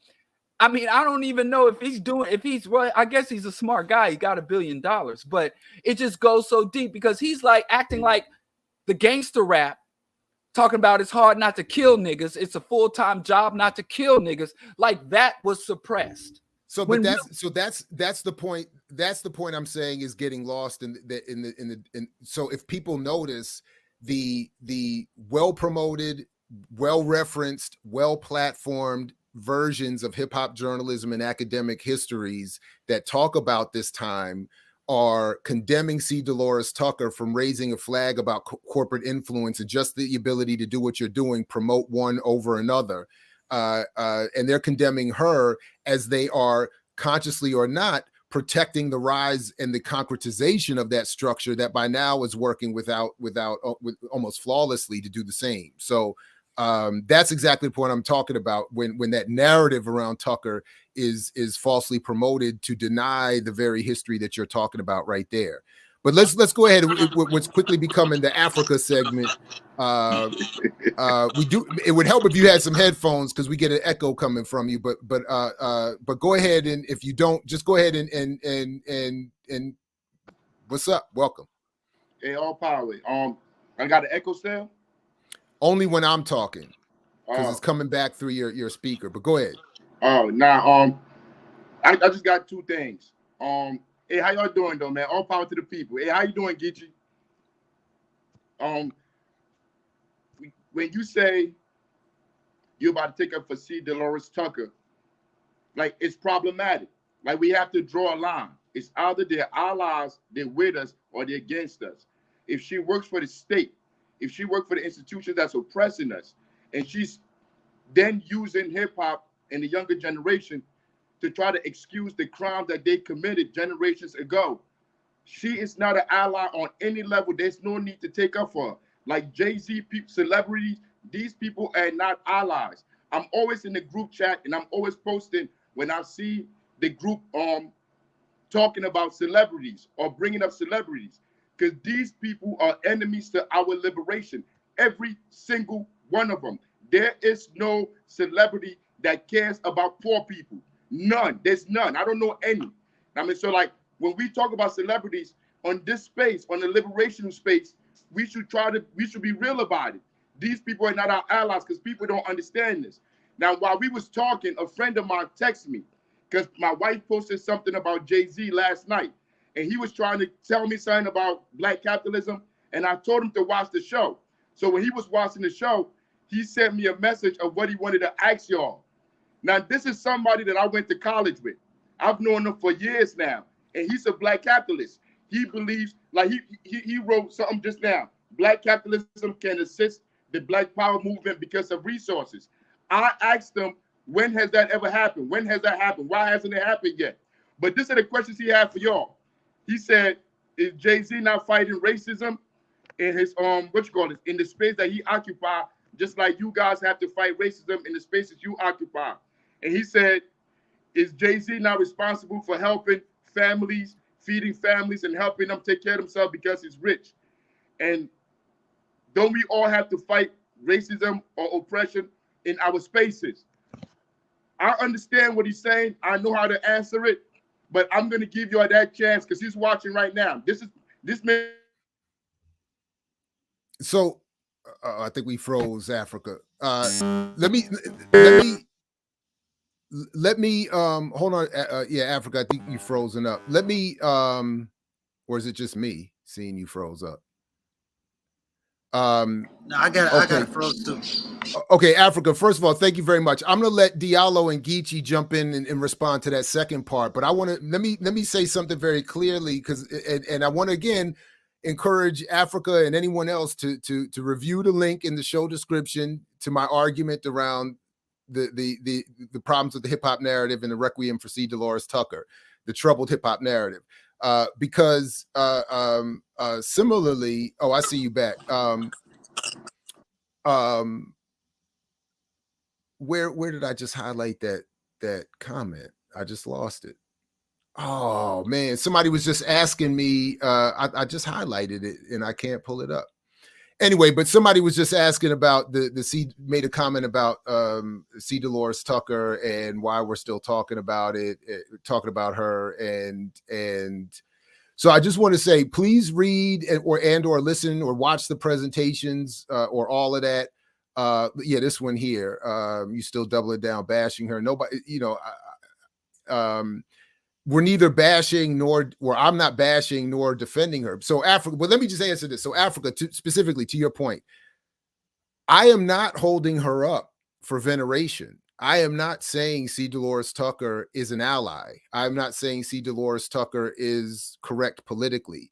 What I am saying is the narrative, the historical hip hop narrative that has been developed that condemns her is itself fraudulent. So in other words, you're criticizing C. Delores Tucker from your certain background politically for your purposes. She's not an ally with the people. I'm critical of her for similar reasons. The hip hop narrative is not critical of her for her being a traitor to the struggle. They're critical of her for her perceived role in preventing their Black capitalist rise. So all I'm trying to say is we shouldn't be so quick to lump ourselves in with the condemnation that comes with the hip hop narrative of C. Delores Tucker, because it misses the point. It misses the point of what has happened with hip hop. It misses the point of the areas where she was correct in terms of the corporate influence over hip hop and its impact on Black youth. And again, to my point, she was incorrectly framed and described by this promoted narrative through hip hop journalism. A lot of it supported by the Source magazine, a white corporate commercial owned magazine early on. A lot of it promoted by very white establishment conservative publication houses for books like Jeff Chang's and that book by Dan Charnas. So in other words, it is the state's argument. It is the capitalist corporate structure's argument that hip hop had to overcome the old Black guard so that Black people could speak freely and Black youth could speak freely, when in fact, to Diallo's point, the goal was to make room for corporations to take over the art, promote the versions that it wants to promote, so that we end up having a show like today where we're responding to Jay-Z telling us that historical narrative that I'm saying is false is correct, and that he is a legit overcome success story that we should honor and not criticize. All right. I hope that makes sense. First of all, there's a lot. First of all, criticizing someone after they're dead. Well, in human societies and systems and institutions, people's actions and what they articulate and advocate reverberate beyond their deaths. You know, I'm going to be talking about Obama long after he's gone. We're still suffering the impacts of Obama's policies and elections, and will be for generations. So, I mean, don't talk. I think most of our literature and writing is about and from dead people. So I don't think someone dying lets them off the hook for their actions in life and the reverberating impacts of their actions as they were alive. Hashtag Tookie Williams. So she. Oh boy, we didn't get to that yet. My bad. I forgot all about that. Yeah, we got to get to that. My main problem with her is the symptoms and disease dispute. She was dealing with the symptoms of white oppression, and that was the symptoms of white oppression. The disease was the systems and institutions of white domination, and the ill-conceived concept of integrating with our oppressors would cure us. So she wasn't fighting against systematic oppression. We have to be radical. She wasn't fighting against systematic oppression. She was fighting against the surface. And you can't ignore the policies that were coming out at the time that C. Delores Tucker was saying that Black people are violent, Black people promote violence, Black people are making other Black people violent. And the prison population from 90 to 94 had more than doubled for Black men. The homicide rate had exploded. Who was causing that? Was it rap music, or was it the systems and institutions of white domination and oppression and hegemony? And so, but we also, as we condemn her for failing to be radical, we have to be radical in our critique. She was a tool. Like I said, Tipper Gore was the one. You have to go to the source. So I agree that much of C. Delores' criticism and hatred is misogynoir. Here's this black woman thinks she gonna tell me something. And I don't agree with that critique. And every time that critique emerged, I would challenge it. But just because illegitimate critique comes against a figure doesn't mean that we have to surrender our legitimate critique. And the reason we will talk about her beyond her grave is because of her actions and her views and her ideas reverberate beyond the grave. So, you know, if everything everyone did was deleted the moment they died, and all the impacts of what they did in life was deleted the moment they died, there'd be no point in talking about dead folks. But so I don't buy that. And as far as capitalism fighting racism, capitalism is racism. Capitalism requires that people have their resources extracted. Capitalism requires that people are undercompensated for their contributions to the system, to the economy. So you can't have, unless, and the only way you can undercompensate, enslave, and rob people of their resources, if you begin to dehumanize them and segregate and separate them. You don't find capitalism without racism. Not saying that you can have socialism is inherently anti-racist, but in its functioning. So capitalism cannot fight racism because capitalism will start to decline and destroy its own one of its key sources of legitimacy and powers. So capitalists don't fight racism. Capitalists don't fight any problems. Capitalisms don't fight racism. They don't fight environmental or climate change. They don't fight any type of social ills. Capitalism's job is to exploit racism. So capitalism will profit from racism. Capitalism does not interested in curing cancer. Capitalism will profit from cancer. Capitalism doesn't want to stop fascism. Capitalism wants to profit from it. Capitalism seeks profit. And the only way we can stop capitalism is to make racism, as the masses, is to make racism unprofitable for them, meaning that every time there is some institutional display of racial aggression, we cause so much upheaval and economic turmoil that they cannot no longer afford it. But then what happens is they'll put up the Black Lives Matter banner, and soon as we calm down, they'll go back to the original system of hyper exploitation of those deemed unworthy or lower status in the system. So they can't. Right. And if your friend I do again hope that people will check the link in the show description, because I still feel like the nuance of my argument is being lost. But so I just want to make sure everybody's clear about what I'm saying, that the problem that I'm focused on is not C. Delores Tucker and her politics or her argument, although I do demonstrate in my work that her argument has been misrepresented. Whatever you think of it, it's been misrepresented. But my real point, again, is that the constructed, imposed narrative about hip-hop history, which we heard regurgitated once again today by Jay-Z, is one that is itself false. And its critique of C. Delores Tucker, while it presents itself as radical, is not. So that's the part I just wanted. All right, go ahead, Africa. Go ahead. I just wanted to speak to a couple of more points. His wealthy capitalist friend. But Diallo, okay, just one more point then, because I was just taking notes where his wealthy capitalist friends talking about Jay-Z feeding people. When you talk about the rich helping us, we have to ask ourselves, why were we in the position where we're dependent on wealth in the first place?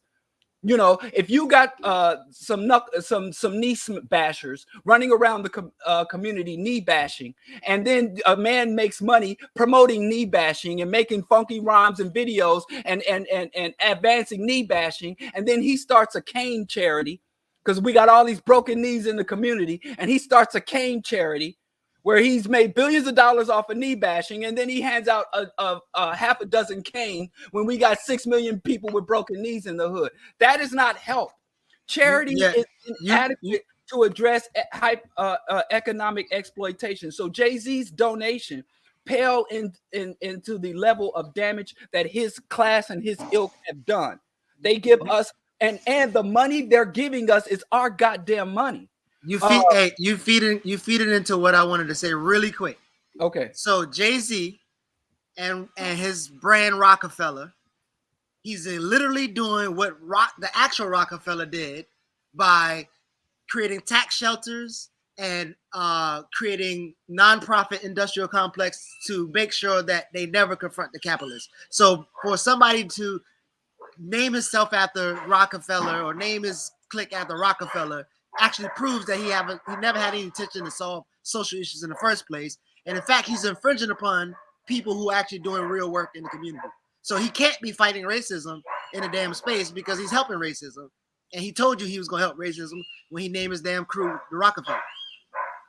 And finally, we are not dependent on the billionaires. The billionaires are dependent on us. The billionaires are the highest welfare recipients. The billionaires are the most needy, dependent population in society. You know, when Jay-Z Beyonce couldn't carry her own child, right? Didn't she have a surrogate? How lazy you got to be to use somebody else's womb? And then they had a half a dozen nannies. They want to talk about poor people dependent on the state. How many? It's wrong, bro. How many personal? If I'm wrong, shoot, go take it up with I'll just mess and so the billionaires are dependent on our labor. Nobody's done $1 billion worth of work. When you're flying around in private jet, you're talking about a whole crew to fuel the plane. When you're talking about a mansion, living in a mansion, it takes a whole team of people. And all they have is this fiat. These pieces of paper that they distribute, that they concentrate and distribute around and trickle down. So they the real dependent. They the real hoes, not us.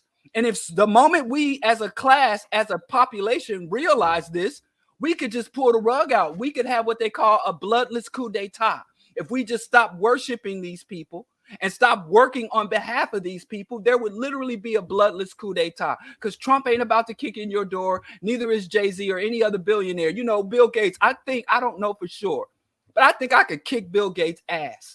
And I wouldn't have to worry about him destroying ecosystems with his mining projects, taking over the vegan industry and contaminating my delicious vegan food. And I wouldn't have to worry about him. I was supposed to battle, but he was scared. But since he ain't here,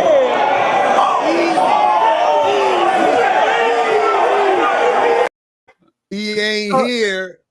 If I step to one of these billionaires, it's not the billionaire that takes me down. It's their whole industry. It's 1,000 other working class and poor people who are going to protect that billionaire parasite from me. So, and fiat ain't freedom. So your friend is, if he's a millionaire, tell him to kick in some money to Black Power Media, support the Bro Diallo Show, send him our Cash App if he's truly a millionaire and into that charity thing. And then after he does that, then send him the link to the show. Oh, but you said he's watching, sitting on a throne somewhere, sitting on a pile of money, like watching this show. Why don't he have servants watch the show for him and then do footnotes? In fact, he could join, he could join this roll call here of Patreon supporters who, while we have this moment, I want to go ahead and give a quick shout out to. Thanks to our Patreon supporters at Black Power Media, and encourage you to hit blackpowermedia.org and go to the donate button and sign up if you can, or become a member of the channel. Definitely subscribe, share all the socials, do all that kind of stuff. But shout out to all of these folks who help sustain this platform and helping us grow. We really appreciate you, and invite others to join them at blackpowermedia.org. Go ahead, Africa. Black Rupert Murdoch, just put a grip, just drop a grip. Rupert Murdoch, Black Power Media. Where your capitalist friend? He left. Tell your capitalist friend to Murdoch this whole shit. That is, we have Fox News. We can have Panther News. Shoot, I didn't know we had a capitalist watching. I would have totally changed up everything I said. I didn't know it was a capitalist watching the show today. Why didn't you tell me, Jared? Coco, these are facts. Huh? Coco said, I saw the view numbers and wanted to plug BP. I said, we got 450 people watching. Let's go. Subscribe, support. Come on back. Go ahead, Africa. We got to fix everything. There's a capitalist looking at us. We in trouble. We said some things we didn't have to say. But if he Rupert Murdoch the whole station, we can get it together. Absolutely. Byron Allen, you too. We take your money too. Go ahead, Africa. Go ahead, my man. Oh, okay. All right. Well, we'll try to get him back. And if anybody else wants to jump on, the link is in the chat. I don't know I forgot the name of the handle. Somebody was saying we were all of us are wrong. So I dropped the link in the chat if you want to jump up here. But Diallo, we didn't get a chance. All right, Africa, come on, one more time. Let's try get your last word in while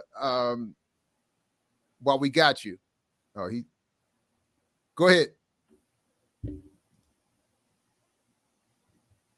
Uh-oh. All right. So Diallo, we didn't get a chance in the last few minutes that we have this morning. Let's at least talk a little bit. I wanted to give you a chance to finish up our Tookie talk from last week. Just very quickly, I just want to be clear. Because a number of people reached out to me, and in fact, I talked about it the other day, were critical of me and how I handled that moment. But I just want to be clear. My whole point was we had Jihad on to talk about Black August and political prisoners, and had a specific set of questions and that we wanted him to respond to and to have him to have time to respond to. And I just didn't want to get sidetracked with a conversation about Tookie and people's ability to reform in prison. Brother Yusuf Bunchy Shakur came on Monday and offered his response. I encourage anyone to go check that out. But he was basically saying, so that was the criticism of me. Bunchy's criticism, more or less, of you was that denying Tookie or others and Bunchy himself the ability to go into prison under one set of circumstances, go through the redemptive and transformative process is akin to denying the transformation that occurred for Malcolm X and others. So, wow. Go ahead. Well, first of all, let me say that I am a opponent of the death penalty. I do not support the death penalty. I have participated in so many anti-death penalty actions. I'm even against indeterminate and life sentence without potential for parole. So I am against lifetime imprisonment. I am opposed to the death penalty. I do not support Tookie being put to death by the state. I don't think any state or government should legislate for itself the power to kill citizens. I oppose the death penalty. I oppose prison. I am a prison abolitionist. But in saying all of that, all I said was factual, that Tookie Williams was a serial killer. And I also said, your legacy is your legacy. And even Malcolm X had to acknowledge and apologize for the community for creating the Fruit of Islam and the contributions he made to the Nation of Islam. He said it was a good thing, but they came and messed it up. And he apologized to the community. So yeah, Malcolm X and Tookie claimed their mistakes. But when you look at the ultimate, your legacy is your legacy. You know, you have a lot of fathers. I weren't there for you. And then, you know, you 45 years old and got your daddy in front of you talking about the mistakes he made. Your legacy is your legacy. And that's all I'm saying. And as far as him redeeming himself, me not know. I didn't read the book Redemption. I didn't watch the book Redemption. You know, I came up in a gang territory, and there are certain communities in this country that have been fully surrendered to the gangs and have been fully operated, where the gangs operate with impunity, and the police only stated policy is to contain the gang activity, not to curtail it or suppress it, but just make sure it doesn't bleed out into the respectable areas of the city. You know, I came up in such a housing project, open air drug market, they would call it sometimes. You know, I've been ducking bullets. I raised 2 sons on the south side of Chicago, you know, and every day as they walk to school or just go on a skateboard to the park, I worry about their lives. I resent how we glamorize gangster and gangsterism. One of my favorite hip hop groups was Dead Prez, but I greatly resent the fallacious notion that someone can be revolutionary but gangster. So my only point is your legacy is your legacy, and the redemption to me, I mean, you have some different ideas, you have some different thoughts, and you have some regrets. I appreciate that. But to me, as I still see Bloods and Crips around the globe, gangsters, you know, I just went to a talk, a former death row artist by the name of Danny Boy was just giving a talk about his time on death row. He just released a book about his time on Death Row Records. And he talked about how he traveled the globe and would see gangs in Africa and Europe, see Crips and Bloods and gangs all over the world. So I just can't say that, oh, a man has some different feelings from a jail cell and wrote a book really corrects that. I'm just not as forgiving as y'all. All that black blood shed, all this current, contemporary, and historical death and suffering and disruption, I'm just not that forgiving. You know, bless y'all hearts if y'all are able to say, well, you know, that he wrote a book and had some different feelings about what he did. And that's, to me, his solution or his redemptive arc is inadequate to address the damage done. That's just my conclusion. But I mean, so, if y'all are able again, with all respect to those views, again, from my point from bringing him up last week, or my thoughts about last week are the same today. And I feel like I'm in a similar lane with Tookie that I am in with C. Delores Tucker, in the sense that there's a nuance that is being missed, or that I'm wanting to focus on, that is not the focus of you or others, which is, in this case, I hear you in what you're saying. But my point is, in the point of referencing Schwarzenegger's letter was, and the death warrant, was that the state was killing Tookie not because he failed to redeem himself in the eyes of the Black community, not because he had committed crimes against the Black community. They were killing him because he threatened ideologically and politically to move in the direction of George Jackson and Assata Shakur. That's what was the explicit statement in Schwarzenegger's letter as to why he was killing Tookie. So I think that, anyway, so that was my focus. That is really my primary focus. I think that's bullshit, and here's why. The person who spearheaded the Free Tookie movement was Snoop Dogg. Snoop Dogg claimed to have been inspired to turn his life around by Tookie. And Snoop Dogg was a Crip, was a LBC, Long Beach Crip. When he says so much drama in a LBC, LBC means Long Beach Crip, not Long Beach, California, in that context. Why aren't they carrying it forth? All these Crips, community revolution in progress, they supposed to be. Now, the books are there. Long after Malcolm died, was assassinated before I was born. And I took his teachings, and they have informed my actions, my behavior, my very identity. So the book is out there. And if you don't want to read the book, saying, wait a minute, Diallo, you're saying, let me get clear. You're saying, I don't think that Schwarzenegger was correct if he said this, because I could care less about Schwarzenegger is a sexual predator. All that. So but that's again, that's not the point. That's what I'm saying. This is the point. If Schwarzenegger said that he killed him because he represented an ideological threat, his books are still out there. He was his name was popping. The biggest rap artists in the world were calling this man's name and promoting this man's legacy. So if he truly was an ideological threat, why ain't Snoop Dogg and all these other millionaire Crips, all these other millionaire gangbangers? Wait a minute. Again, wait a minute. Hold on, Geechee, because Diallo, again, you're missing. You're not.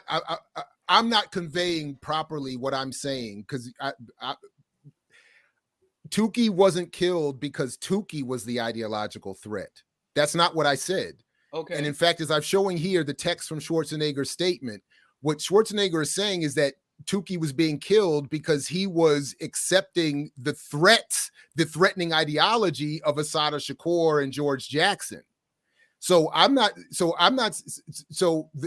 fact that Snoop or other Crips haven't taken up the radical trajectory that Tookie was on is not the point, is beside the point, and would not even be relevant in terms of the threat that Tookie or those he referenced represent. Just like many people fail to pick up the threat ideologically, to pick up the work of Malcolm X or George Jackson or many others, that doesn't change the fact that those men and their ideas still represent threats to the state. So this is an excerpt of Schwarzenegger's statement where it reads, "The dedication of Williams' book, Life in Prison, casts significant doubt on his personal redemption. This book was published in 1998, several years after Williams' claimed redemptive experience. Specifically, the book is dedicated to Nelson Mandela, Angela Davis, Malcolm X, Assata Shakur, Geronimo G. Jaga Pratt, Ramona Africa, John Africa, Leonard Peltier, Daruba al-Mujahid, George Jackson, Mumia Abu-Jamal, and countless other men, women, and youth who have endured hellish oppressive living behind bars." All right. The mix of individuals on this list is curious. Most have violent pasts, and some have been convicted of committing heinous murders, including the killing of law enforcement. But the inclusion of George Jackson on this list defies reason and is a significant indicator that Williams is not reformed and that he still sees violence and lawlessness as a legitimate means to address societal problems. So again, Schwarzenegger isn't saying Tookie is the ideological threat. They're saying we're going to kill him because he is adhering to the ideology that we do find threatening and that we target all the time. If Snoop and other Crips pick up that trajectory, they would be dealt with in the exact same way. But they don't. But that's why they executed him. That's not why they executed him. I'm saying that's why Schwarzenegger said he signed the death warrant. Let me ask a question. One question. So, are you saying so? Tookie is obviously a huge influencer, and remember, people would still have to read and they would have to follow what he do afterwards. Are you saying that had they not killed Tookie, because he was speaking of these people, he would have had the influence or ability to put these people on a mainstream and people's radar for people to kind of know George Jackson more or know Assata Shakur more? Is that kind of what you're saying? And they knew that he had the ability to influence so many people and put these people on mainstream that incentivized them to kill him before he had the ability to, get people emotionally connected to some of these revolutionaries. Is that kind of what you're saying? Are you asking me this? Well, is that what you're reading from what I'm saying is, what I'm really saying is that the ideas of revolution, of Pan-Africanism, of scientific socialism, of anti-imperialism, all those anti-colonial, those ideas are the threat. And what Schwarzenegger was acknowledging was because Tookie was shouting them out, he was not redeemable. I got that if you accept those politics, you are beyond redemption and therefore are legitimately become a target of the state. That's what I'm saying. I got my first copy of Blood in My Eye from the Kansas City Public Library before I even had enough money to buy my own copy from the Kansas City Public Library. And if you know anything about the state of Missouri or the city of Kansas City, which was the first street to tear down a Martin Luther King Drive, and say we are not having a Martin Luther King Drive in this city. Those books are published and distributed everywhere. I have a copy of Blood in My Eye. Ain't nobody. That's false. Ain't nobody. That's a false statement. But that's a false statement. They're not published and distributed everywhere. And you know where you can't get them, Diallo? You can't get them in prison. And if you're found with them in prison, they're contraband. You can't get soap and deodorant in prison. I worked in Rikers Island for 3 years. Yes, the prisons are horrible. I agree, the prisons are horrible, and there's a lot of stuff. You can't get pornography in prison. You're missing. They deny the prisoners a lot of stuff. Are you doing that on purpose, Diallo? That's a different discussion. As you bring up, that's not the point. You've missed my point. We could critique Schwarzenegger's corruption and racism, and Schwarzenegger's a goddamn liar. We can critique the prison and the maltreatment of prisoners. But talking about, let me just say Bobby E. Wright. Let me quote Dr. Bobby E. Wright. Dr. Bobby E. Wright said that Black people are the freest people in America in one respect. And we're the freest people in America in one respect, because you can do as a black person anything you want, commit any offense against the black community, and the black community will not sanction you or hold you accountable for what you did to us, regardless of what white people think about Tookie and his legacy, regardless of what a governor or what white people in general think about Tookie. What I want to talk about is African people amongst African people, and our conclusions, our assessments, and our ability and willingness to look at our people as we interact and have impacts amongst one another and on each other. And what are our conclusions about that? It's the same thing with Delores Tucker. We got people defending Delores Tucker because she's a black woman and Tookie was a black man who quoted some real revolutionaries. Yeah, that's all fine and good. Diallo, again, you're doing it again. I have not once defended Tookie or Tucker in this conversation. So I keep coming back to this point. I'm not defending Tookie. I'm not defending Tucker. I'm isolating what has been done regarding their arguments that allows those in power to rebrand and reapply their oppressive methods. That's what I'm saying. I think we can do that in absence of people like Tookie. I think our message is greatly distorted when we have those discussions, and we got to bring in people like Tookie when we have too many real. But to Bunchy's point from last week, then how do we talk about Malcolm X? Oh, we could talk about Malcolm X because as far as I know, Malcolm X. If Malcolm X had, people say to me all the time, would you have followed Malcolm X? You always quoting and posting pictures on social media of Malcolm X, and you got a Malcolm X t-shirt, you got Malcolm X on your wall, but you're an atheist and you criticize the Nation of Islam. I would not have worked if Malcolm X had died a loyal member of the Nation of Islam, because I will say, I'd be the first to say, Malcolm X, when he was starting his speeches with the Honorable Elijah Muhammad teaches us, was talking utter nonsense. He was speaking utter nonsense. And I will say it, so we can critique Malcolm too, talking about your eyebrows, talking about the grafted man and the science of Yaqub. When he was talking about the family structure under the Nation of Islam, he was spewing utter nonsense. It wasn't until Malcolm became literally secular. So I'm not saying people aren't redeemed, can't be redeemed. But I do critique Malcolm X when it is appropriate to do so. I don't. Okay. But nobody is saying, again, I'm not saying don't critique Tookie. I'm not saying don't critique Tucker. I am saying that if the criticisms of either one of them are developed by Black or otherwise elements of the community of society to defend the oppressive structures, then those critiques are themselves unworthy. That's my point. So that's what I'm saying. The condemnation of Tucker has largely been about allowing for a Black capitalist class to rise within the music industry. I think the condemnation of Tucker mainly came from misogyny and hatred of Black women. Okay. So I didn't focus on that white element. Women who've done much worse to hip hop than Tucker that don't get the hatred, that names aren't even known. So I think that her criticism is due to sexism or what is called often misogynoir. Right. But either way, whether you're right, whether I'm right, the issue isn't, or the focus hasn't been her as a person, which neither of us is defending. So when you make your point about misogynoir, when I make my point about Black capitalism, neither of us are defending Tucker as a person or a political entity. We're simply critiquing the criticism of her. And I'm saying the same thing as it regards to Tookie. I only brought it up last week in the context of what Schwarzenegger, I think, was very oversharing from the state's perspective in alerting us to this is what is the real concern. Because again,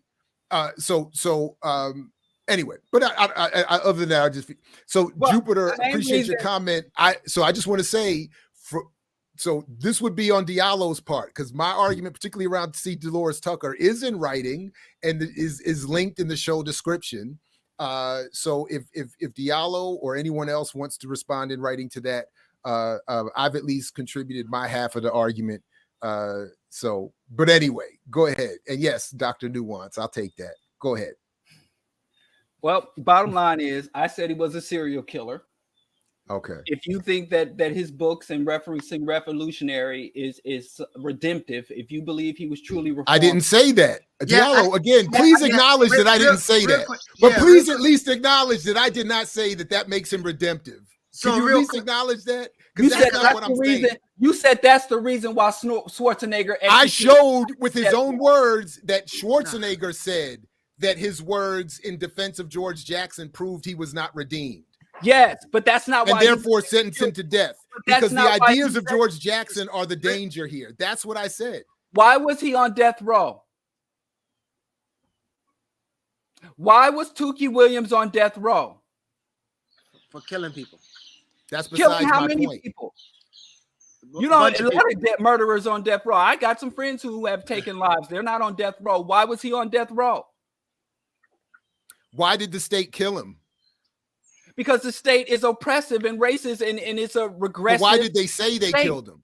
No state should have. Why did they say they killed him? Why did they say he wasn't redeemed, or why did they say he was put to death? Those are two different things.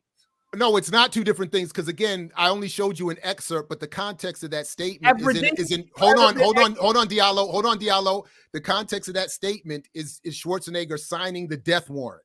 So he's literally saying, he says he's not redeemed, so I'm going to kill him. That's the point of that statement. So the United States only executes prisoners who aren't redeemed. If you can demonstrate to the system, remember that Christian woman. Again, I did not say that. Hold on. Right. Will you at least acknowledge what I'm saying? It would be absurd to say that, because nobody's getting executed because they failed to be redeemed. And nobody's being saved in America because they are redeemed.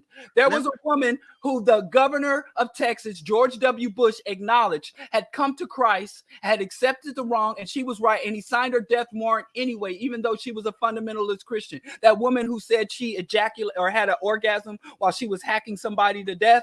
The United States death machine, death row, doesn't even care if you're innocent or guilty. This is as Derek Jensen said, this society, this culture, Western culture, has a death urge. They kill people all the time for many reasons. And one of the reasons that they are not going to save you is being honestly redeemed. And so whatever Schwarzenegger said, and Schwarzenegger is a known liar. I'm sure from listening to Schwarzenegger talk, he didn't even write that. He just signed off. That would even be more. And if you look at these Republican governors, including the governor we just had kicked out, when before Rauner was elected, there was a moratorium on the death penalty. There was a moratorium on the death penalty. When Rauner was lifted, became governor, the first Republican governor in many election cycles, he lifted the moratorium on the death penalty and mobilized to kill people. George Bush, as he was leaving the governorship and when he was governor in California, he had a record number of executions. The same thing when Republicans come to power, they start. When Donald Trump was leaving office, there hadn't been a federal execution in decades. He did like 13 executions in 2 months. So Republican governors and executives are bloodthirsty. That's why they kill. That's why they killed. It had nothing to do. Let Geechee speak, man. Go ahead, I just want to ask a question. So you quote Bobby Wright, right? And you talk about we have this undying forgiveness towards black folks who do us harm. No, just famous black people or people. That's perfect. Didn't have that's why I'm leading to. Didn't have all these celebrities. If Tookie wasn't in a movie starring Jamie Foxx, that's what I'm leading to. That's what I'm leading to. Damn, because there's innocent black people on death row and in prison right now, and there's no rally. Okay. This is celebrity worship. This is not about justice. Okay, that's what I'm leading to. So if Tookie has the emotional connection of a lot of black people because he's a celebrity, you would agree, right? Yes. Okay, so having an emotional connection to a lot of people as a celebrity, would it be helpful for the state or harmful for the state if that celebrity-like person, even if he's redeemed or not, has the ability to get George Jackson's ideology in the heads and the minds of a mass number of black people? Yes. Would that be helping the state or hurting the state? That would harm the state. Okay, so now you can see the nuance that I think Jared is talking about. Not but that did he do that?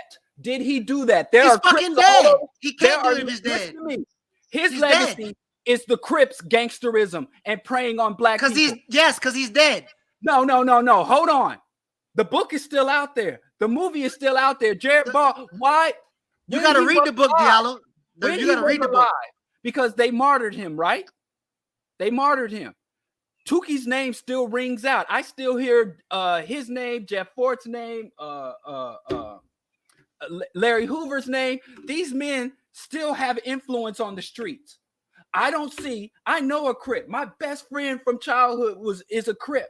To this day, he gonna die a Crip. He's 50 years old. But maybe we argue something we can't prove. But he don't read George Jackson. Why didn't you say? You think if he hadn't been executed, all of these young people who admire him because they don't look up to him because he was a revolutionary. The masses of the people who support him, including Snoop Dogg, don't admire his revolutionary ideology. His real legacy in our community is that of distributing the CIA's crack cocaine and causing massive amount of violence, death, and disruption. But it would be harder for Snoop and others to misrepresent Tookie if Tookie had not been killed, if Tookie had been released, and Tookie had been able to speak for and work for himself. Okay, so that's sort of the point. Same thing with Fred Hampton. So that's why I'm saying. So right Diallo, now. that's why I'm saying. That's why I'm saying the revelation in what was exposed in Schwarzenegger's statement, whether he wrote it or not, is I think very important. Because it reveals why celebrities or celebrity would be developed even posthumously. That, as we've quoted here before, from the statement from Lenin, from Amiri Baraka, and others, the state is always happy to kill someone and then rebrand them in the way that they would prefer. And so if Tookie was alive today, like Larry Hoover, and Larry Hoover's growth and development, is that having but the speculation is irrelevant because we know that from the perspective of the written statement of the state is that they killed Tookie because of the ideas he was leaning towards him because representing. He was convicted of capital murder and killing. That's not why they killed him. But that's not what they said. They were very clear because it would have been easier. In fact, you mean to tell it would have been worse for me. It would have been worse for me if Schwarzenegger. If Schwarzenegger had just said, "I'm killing you because you're a serial killer." That would have been harder. That would have been worse for me. The fact that Schwarzenegger's statement reads as it does is to the point because what he was saying was Tookie's movement towards a Nobel Peace Prize, his children's books, his renouncement of his criminal past, all of that. None of that is good. His work with younger brothers, his work indirectly from prison, with the community. None of that is redemption, and none of that will get you off death row. Especially if you are writing books praising George Jackson. But listen, Geechee. Real quick, one more question. So Diallo, you said the people don't remember Tookie for his revolutionary ideas. They remember him for his gangsterism. Don't go into long wind, but yes. Right? Yes. And if the state recognized that this supposedly redeemed person is talking about radical people, not saying that Tookie, if he was alive, he would have radicalized the people, but if the state believed he has the capacity to radicalize the people, and before he actually get into any work where uplifting is whatever, while the people know him for his killing spree, while the people know him for the narrative that Snoop know him, would it help the state for this dude to no longer be alive and let the narrative that people already have take precedence? Would that help the state? And I think the state is indifferent. I really don't think that. I think white people, the white people in power, will say anything. They are full of shit. White people are full of shit. Governor Schwarzenegger went on a killing spree. He went on a killing spree, signing death warrants left and right. And because this was a celebrity case, people come out saying all kind of shit left and right. People come out saying all kinds of nonsense because he had reached celebrity status at that point. And as Dr. Ball states, you can't be celebrity and revolutionary. And I'm sure if he ever got out of jail, he would have been rich, wealthy, celebrity, but not and revolutionary. So no, I don't believe because of his celebrity status. I do accept that he was redeemed. I do accept that this brother had a change of heart. I don't accept that he would have had any positive impact on the Crips, just like Levy Hoover and these other Jeff Fort and these other living icons of gang culture, leaders and founders of gangs who have had a change of heart. But the bull is out of the stable, or whatever the redneck thing is. This shit has gone on and taken on a life of its own. And I, for one, cannot separate that legacy. And I do not, for one, think that his children's books and those books and apologies are adequate when we got black bodies in the goddamn street. If Obama tomorrow became a revolutionary, if Obama started quoting George Jackson tomorrow, for all of the bombings, he is an international war criminal. Obama is an international war criminal who has committed countless atrocities on and off the books. So if he became a revolutionary, sincere in his heart, and became an adherent to George Jackson, he would have to do a lot more than to make some statements, write some books, and profess his crimes for me to forgive all the harm he's done. That's fair. Yeah, like I don't think nobody trying to forget the harm he's done though, because I don't think I heard. Listen, I see a lot of people. We gotta hold up. We gotta wrap it up. Hold up, Diallo. I gotta jump in. I don't want to start muting folks and getting like that, but we gotta wrap it up. I gotta go. We can pick this up next week. Same bat time, same bat channel. We can continue. We can give this. We need to name this joint. This the I don't know. We got the argument section or whatever, but we can continue this later on. I have no problem picking up this next week. But unfortunately, I got to wrap it up for now. I will say for my part, the broader context of my argument around that Schwarzenegger quote is in my book. The broader argument around C. Delores Tucker is in the link in the show description. You can get both of them for free, the book included at imixwhatilike.org. So have at it.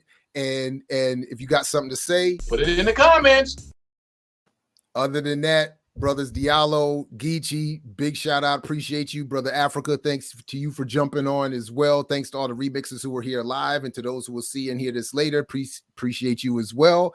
And as always, like Fred Hampton actually said to you, we say peace only if you're willing to fight for it. So peace, everybody. Catch you next time here at I Mix What I Like and all throughout the channel, BPM. All the stuff coming up throughout the weekend and next week. Stay tuned. Make sure you got all the bells and whistles clicked and linked and signed up and subscribed and joined and all that good stuff. Peace, everybody, because we know you will. I mix what I like, what I like, what I like, what I like, what I like.